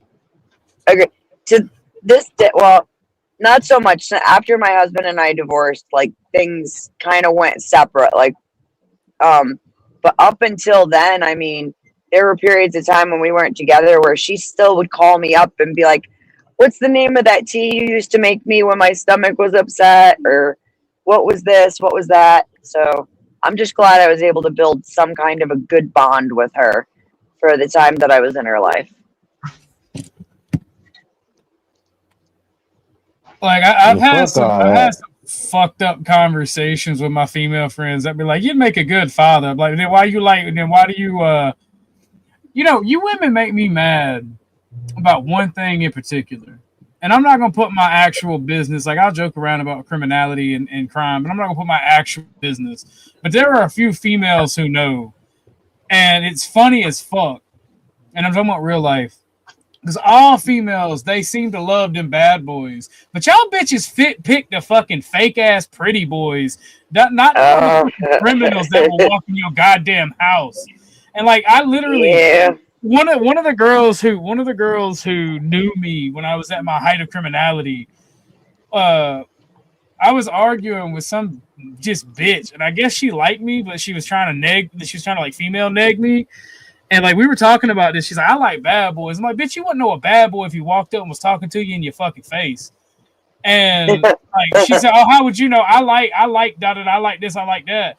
And it turns out when I went to go take a piss, my homegirl eased on over. Was like, you realize that real motherfuckers don't actually talk about what they do. You'll never actually know real shit. And she's like, I happen to know that everything that he's saying is correct. And the things that y'all are talking about, he's saying, like, you wouldn't know somebody that's capable of violence, like actual, real, calculated violence and criminality, if they walked up in your face, because he was just because they're usually calm, cool, and collective. Yeah, what it is y'all used to motherfuckers that smack you the fuck around and talk shit to you. Y'all think that's a bad boy. See, real motherfuckers. Somebody that commits domestic violence and someone that's an actual violent person is two different things. Yeah, the person. Yes, I agree. A bitch. They too fucking scared to do this to them. Fact. And like, so there's several dumbass fucking thugettes that I've had this conversation with, and it irks me because, like, that's why I say women are stupid and make bad decisions, right? It's not that I'm trying to mock women. It's like, y'all motherfuckers don't know what you want. You don't know Like you want a motherfucker to smack the fuck out of you, and I think that's true for all young women. I think young women want to be dominated. And that's No, I disagree. You can No, the disagree. problem is when women want the bad boy, most women want the bad boy that has morals, and there ain't many of those. There's not many bad boys that have morals. Most dudes that are bad boys just because they're shitty dirtbags. Well, another problem is that they'll say they have morals, and too many women don't actually like take the time to analyze it and make sure they're fucking that they practice what they say. You know, they just be like, "Oh, he's cute and he's strong and he's this and he's that," and they jump right in, and it turns out bad. Half the time they're just cute, pretty boys. Half the time they ain't even strong. The fuck? Right. These motherfuckers, these bitches be like, "Oh, my man's a thug. He don't fold under pressure." The minute the police get called, he left the dope in that bitch's car. That's crazy. Yeah. I'm just saying. No, you're right. You're 1000% right. I laugh at these dumb hoes. I ain't even gonna lie to you. I just be sitting there. I thought you had you a thug. I thought you had you a killer. I thought you had somebody that was under pressure. Like my friend, my female friend, the one that talked to the homegirl like that, I scare her. Like that bitch almost killed us in a car crash, and I didn't even flinch. She was taking me to work one day because I let her use the car because she had to take her kids to the doctor that day, and I work a 12-hour shift, so I obviously don't need my car. As long as she come get me up, I wouldn't care. So I let her take her kids to the doctor, and we're driving, and like somebody went around a fucking semi on a curve, and she had to hit the fucking dirt. At the kids, her dad, everybody screaming. I'm just sitting here, just chilling. Don't even grab the oh shit handle. And she looked at me like, "Motherfucker, how the fuck are you not afraid?" And I tell her what I say all the time. You can't scare a man that sees paradise when he stares down the barrel of a gun. That's all I'm saying. This bitch told me that if I don't start showing emotions real quick, like our whole friendship might be fucked up because that's fucking psychopathic and scary. I'm like, oh, I thought you hoes like bad boys. I'm sorry. Shit. No, I knew I fucked up when I made my ex-husband scream in the car. We were like, it was nighttime, it was wet. We were driving home, and a deer started crossing the highway, and I had a Monte Carlo, and I fucking just quickly dipped around it real fast. He went for the oh shit handle and made a sound in an octave I've never heard out of his mouth before, and I was like, "What the fuck is wrong with you?" My female bestie said that I'm weird, and I don't scare her. I excite her because like as she got to know, I excite her because I'm weird in certain ways. Like I'll make her walk over to the house to come hang out with me, and then if we go somewhere, I just throw her the keys. She's like, "Motherfucker, you could have picked me up. You didn't have to make me walk." And she don't live that far. She lives like a street over. And she'll be like, "You could have picked me up. Why I gotta drive? Why?" She's like, "You are a fucking passenger princess." Because I make everybody drive. If we go somewhere, you're driving. Like I hate driving. I used to be a trucker. Like so, I hate driving.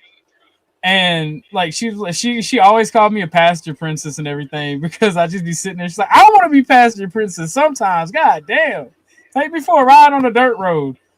Like she ain't even to the point she'd be calling me gay because she's like, "You take the homie for rides on the dirt roads because that motherfucker can't drive."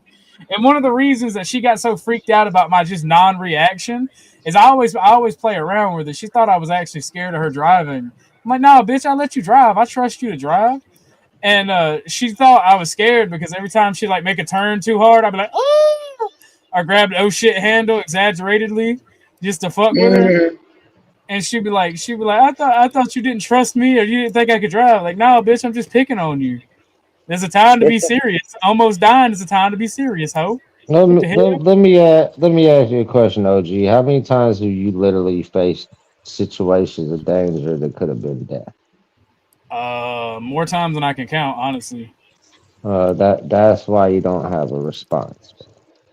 Yeah, no, I've been shot at over 10 times in my life. Yeah, And I'm yeah. talking That's about why like you. real bullets, That's not why you pistol don't have a bullets. response. You're like me. If somebody was to come through shooting and shit, you're not gonna be that I dumbass to shoot run back. in the My bullet. reaction is Yeah, to look for my yeah. gun and shoot back. That's what I'm saying. You're not gonna be that dumbass that just runs out and gets shot by a random bullet. You're gonna look around, address the situation, see where the target is. Because you're gonna Because realize most I'm not the motherfuckers can't shoot. motherfucking target. Well, most Yeah. motherfuckers can't shoot. Like they literally can't. Like most motherfuckers And as literally long as can't you shoot. ain't, as long as you ain't did that, 9 times out of 10, you ain't this target they're shooting at anyway. You know what I'm saying? So these are things like just facing danger so many times, the adrenaline rush of it all leaves. So you're gonna have Well, see, to a me, zero response the factor because adrenaline it's so helps. late. Well, the adrenaline helps me, right? Because I always have I have like part of my family has a genetic issue with adrenaline, and we're always Uh-huh. pumping. We're always pumping adrenaline. Like we have I forget what it's called, but You're my missing. uncle You're T, my missing. uncle T is in there. You're No, missing a I get what certain. You're missing a certain chemical in your brain. I know exactly what the issue is. I had that so same issue. based and But the like go ahead, The my thing bad. is, it's like enough situations that are excitement in your life. It almost seems like it drains your adrenaline meter. At least for me, it did. I am desensitized to a lot of violence and a lot of weird stuff, and even it doesn't even have to be like violence per se, right? My Yeah, I'm first about to car, say Godzilla could rise up out the water, start blowing up the city. I'm gonna have a fucking latent response. yeah, like well, my first car wreck that could have killed me. I was like 4 years old, hanging out with the love of my life's uncle and my dad, going to work with my dad because like my dad didn't feel like spending money for a babysitter, and he wanted to give my mom a break.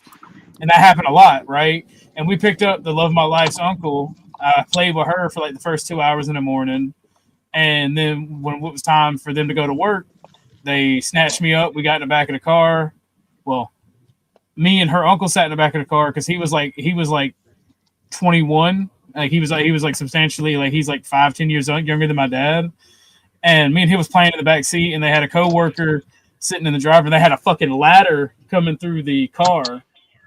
Some type of, it was, I forget what type of vehicle it was, but it was something where you could open the back up like an Expedition, and we had a ladder going there, and like my dad was high and missed a fucking stop sign, and we went straight across the road in these country roads and hit a fucking tree, and everything was like for the longest, and we're just sitting there fucking like me and her uncle almost passed, like we're sitting there like fucking like hung up together fucking like bleeding, and like my dad like her uncle lost 2 front teeth to the ladder, and like I had a severe fucking concussion and had the fucking seatbelt wrapped around my neck and shit. So it was bad. It was bad.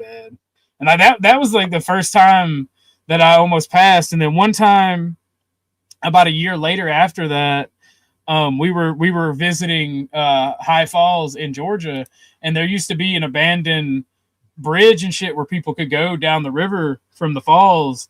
And I, as a clue, like if you ever notice, like I'll be watching the ground, like I'll be looking down, people think I'm depressed, and no, that's just my autism coping for the fact that this story I'm about to tell happened. Like I stepped off in a hole because I was walking between her, the love of my life's uncle, and my dad, and they were talking, and like I just stepped off in the hole, and as I'm falling, both of them, I hear "oh shit" from both of them, and like next thing you know, I'm just floating, and my feet are like, dude, I look down, and there's like all this debris and like spikes and shit and water running, and I just stepped off in the hole because I wasn't paying attention. I was minding adults folks' business, trying to be a part of their conversation, and just didn't see this big ass fucking hole. And like that's another time I almost died. And that same fucking day, my dad is riding down the waterfall. Her uncle rides down the waterfall. They come down. The ladies leave. My mom and the women leave, and then like my dad's like, "Are you okay?" Because like I'm an okay swimmer, right? I'm a good swimmer. I've always loved the water, and I'm like, "Yeah, I'm okay." And then like the current caught me, and I started getting pulled down the rapids, and nobody's paying attention. Like my dad's rolling up a joint. Her uncle's trying to mac with this fucking fine shit, and the next thing you know, like the girl that he's my uncle's or her uncle's talking to, I always called him Unc, is like fucking starts screaming, starts going fucking absolute batshit crazy. I'm drowning. Like I'm drowning, getting pulled by the rapids. The next thing I see this motherfucker stand up and just jump in and save my life. Like I've almost died a lot from the time I was a kid to like an adulthood. And it ranges from freak accidents to extreme violence. So I get what you're saying. Yeah, you just lose the adrenaline response to things. It's Yeah, not and that you then don't have adrenaline, it's just those experiences don't trigger it anymore. and people who don't understand it, they get very freaked out by it.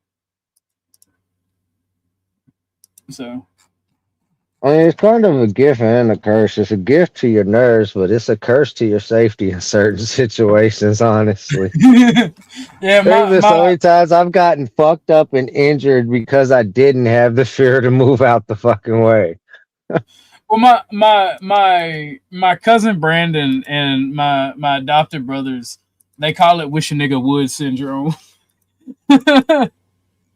Like Yeah, they've seen the and way they from I Wish a Nigga Woods. and like because like my boss, I know your boss, people. and when I worked the most important corporate job this last time, my boss was a black dude from around the place where I'm from, and he lived in North Georgia at this time though, and he remembered me from my adopted family, and he's like, oh yeah, no, that motherfucker is the king of petty and the king of just not giving a fuck. Y'all don't understand. Y'all don't understand. Like this man is extremely efficient and extremely hard worker, but he does not, I repeat, does not give a fuck. like you don't understand. Like if you pay this man and you respect this man, you'll get results. But all this extra corporate, you gotta love and lit love and all this fucking corporate politics, nah, this nigga don't give a fuck. He speaks one language. He speaks two languages: violence and money.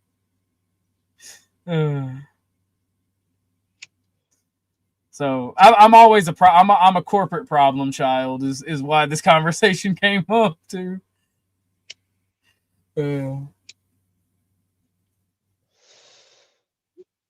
Well, we ain't had no donos come in, and it's 3 hours on the stream. Let me double check for the donos. Yeah, show's over for y'all folks. Y'all didn't pay for your internet bill, at least this portion of it. So we're cutting this part of the internet off. Well, I'm gonna give them 10 minutes. We're So gonna do a rolling. You guys got such a gracious host. You heard them, folks. Get busy.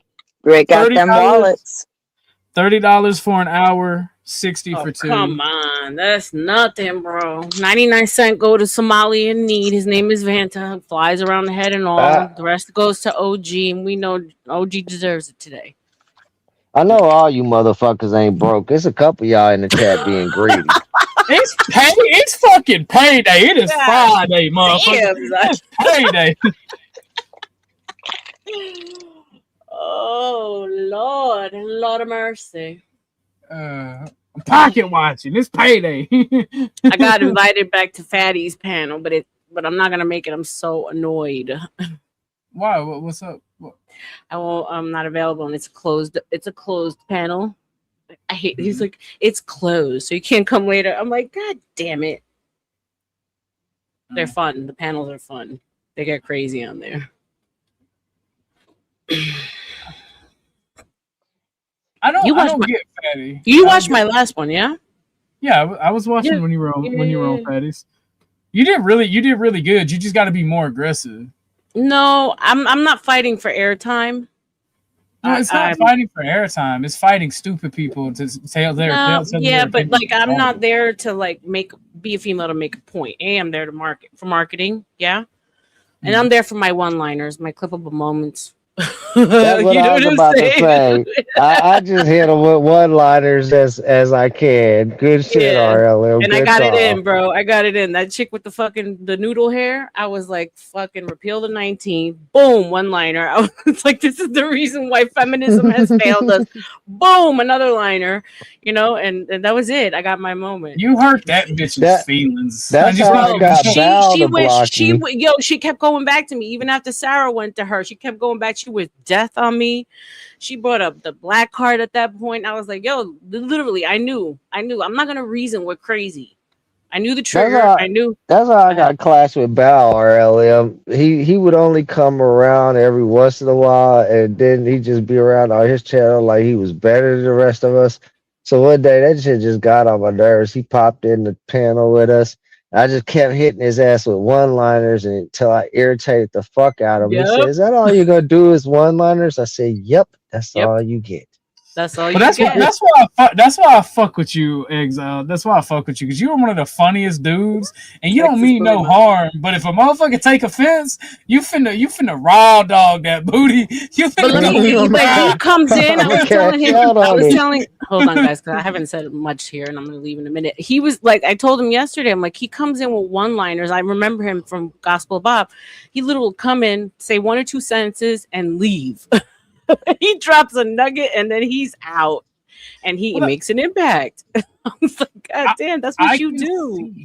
I can see how people can have issues with Exile because of his devastating ass one-liners, but I don't see how it could be permanent or somebody could dislike him. No, Like I can see why somebody would have beef, but No, he literally he's dropping dimes. he's not speaking fucking falsehoods, and I think we just got to cash up. Hold on. Yay. Who you guys talking about? Exile. Shout out to that Exile. person with a heart. No, that was actually money going out that it was for. God oh no! damn. Oh no! Fuck!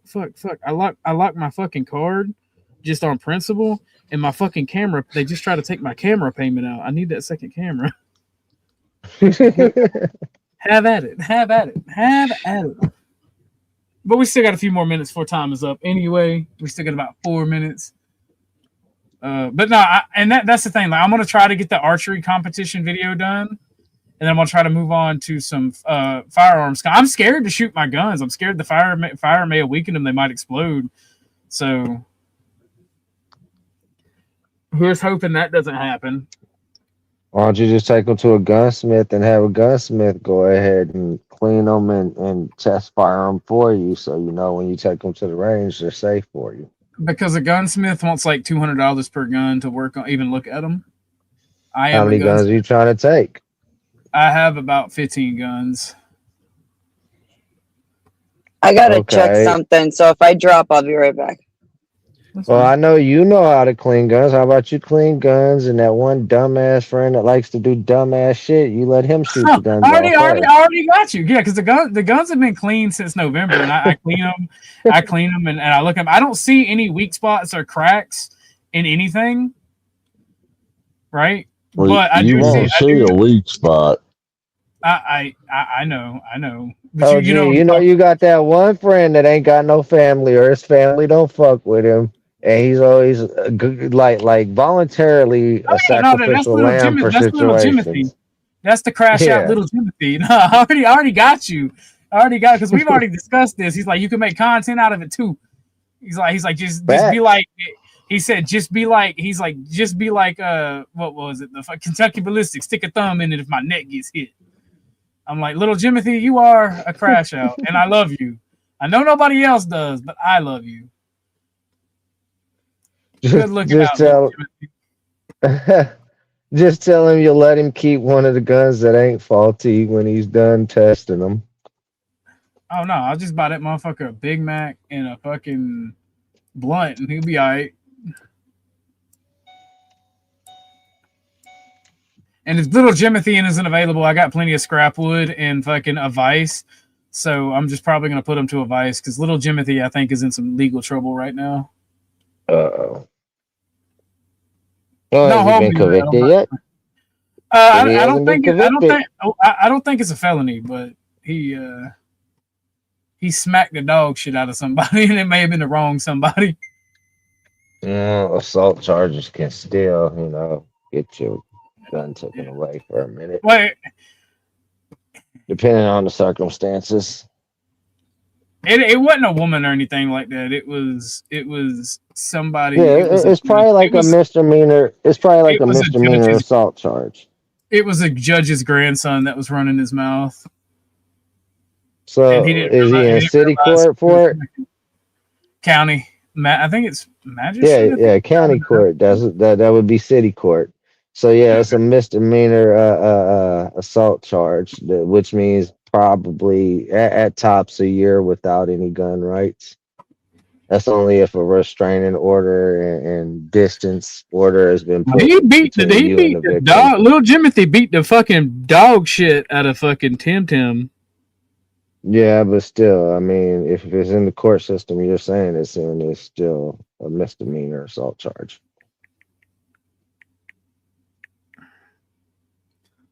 Oh well, I do think it. Yep, we are. That is the 10-minute mark, everybody. We have reached it. Thank you for viewing. I'm glad you guys enjoy it. I think I'm gonna pull this stream down because of the beginning, the feelings and argumentation. I'm at least gonna put it for what I missed? private. Oh no, bro! I was a crash out in the beginning of this. I was mad. Whoa, at you're taking it everyone. down. I want to know what I missed at least. I just the weight of the world, the shit that I've been going through, and then like the online shit as well. Finally caught Oh, up. it was one of There was a bunch those streams. Yeah, there was a bunch of argumentation, and I'm like, you know what, motherfuckers? I guess y'all just bought You my was side. irritated and hit the go live button. Pretty much, but it resolved itself. It resolved. I have God's side on, like I have God on my side when it comes to shit like that. Typically, because I do try to build bridges and I try to fix shit instead of just throwing up my hands and being done. So like typically shit just works out and I'm happy about it. But at the same time, my money don't jiggle. Hey, I'm just saying, Lee Fang, you slipped me a 10. I actually have a dono clip with that song in it. I'm just saying. And it's a pretty good booty clip too.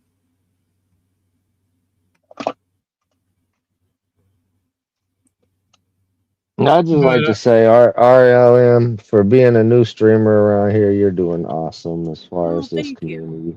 I No, appreciate she's an awesome person. Thank you, babe. It's work, but I love it, bro. I really do love it. And I want to make it work. And I know I'm going to make it work. I have things lined up. And so I appreciate that. Because I know you an OG in this space. So Well, I'm paying attention to your chat and your panels. You're getting the people's attention. You're doing it right. thank you. I got plans for this thing. Hey, and I'm not giving up. You never know. I might just be safe from having to go back to selling fucking mascara. Shit. Makeup party. But Go yeah, no, annoy it's, somebody's husband. right. No, I was talking to Snow about it last night, and it, going back to the stores and dealing with people in like real life, the way that you have to in retail, it has a different kind of effect on you. This is cool because you're in a box. Pause. I'm finna be in a box. Oh yeah. And I love it, but whatever, balance. I can manage it. Done 3 and 4 Well, jobs. at the end of the day, what you do is based on your decision if you're getting promoted or demoted on how you move. Right. These are facts. And so I came to the realization when like real life happened, I'm like, all right, it's time to stop fucking around. Like really like put as much as you can. Fuck about being exhausted. You can rest later. So my focus is like even more sharp. So we'll see. Let's see what happens. If God wills it. As well. Well, you get. I'm so poor. I don't even have a moral fiber or a moral filter. I feel you. And any advice, so- by the way, I'm open. You can ask. Sorry, OG. I didn't mean to interrupt. I was Go ahead, beautiful. Go distracted. OG knows, like, I take anything. I'm not egotistical. So, like, any advice, any tips, whenever you think of something, hit me up. Or have your lady hit me up out of respect. Yeah, just I'll like take anything. any advice me or anybody gives you, you just take or leave the advice. You do what fits you, because so far just the way you're building your platform and what you're naturally feeling is working. Thank you. That's what's up. And with that, gentlemen, I will see you later. God willing, I will be streaming tonight. I gotta go and do life for a hot minute. God bless. Keep your head on the swivel. Yeah, I'm getting out of here, OG. Shut this shit down. StreamYards ain't doing shit for you today. You're paying them at this point. They ain't even paying you. So true, so true. Hey, thank you, Exile. I'm gonna do my Later, monologue bro. and out of here. All right, ladies and gentlemen, I love and appreciate y'all. I don't know if I'm gonna leave this one up or take it down. I usually like to keep all my stuff up, but I love and appreciate all of y'all. I genuinely appreciate the conversations. I love the hangouts. I genuinely do appreciate all of you sexy mother lovers. And I want y'all to know, y'all my peeps. I got y'all's back. And I appreciate y'all for having mine. God bless. Y'all have a wonderful day. I'll see you on the next one. Either I'll do something either tonight if RLM isn't going live, or Dusty, or somebody I fuck with like Hank. If they're not going live, I definitely will tonight. And I don't know what it meant. That ain't got shit to do with OG. If I'm gonna make something very clear around her. If there is dick being shown and y'all don't hear that it's OG's penis, OG don't have no knowledge of no dick. OG don't care about penis. In fact, all the dick talk is kind of gay. I don't like it. So I don't know. Miss Cynthia gonna have to come up and tell y'all a tip slip. Oh my God, Donna, you gotta stop, because you're the one who coined lip slip. Now you talking about a tip slip. Donna, no. Bad girl. Bad. Calm down, Donna. Calm down. Oh my God. Oh my God.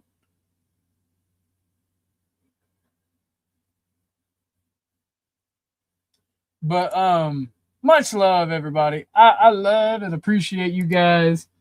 Y'all have a amazing time. I uncut is uncut. There is the only field. All right, much love, guys. Y'all have a good one. I'll see y'all on the next one. Bye bye. Remember, gaming content coming soon and archery video coming soon.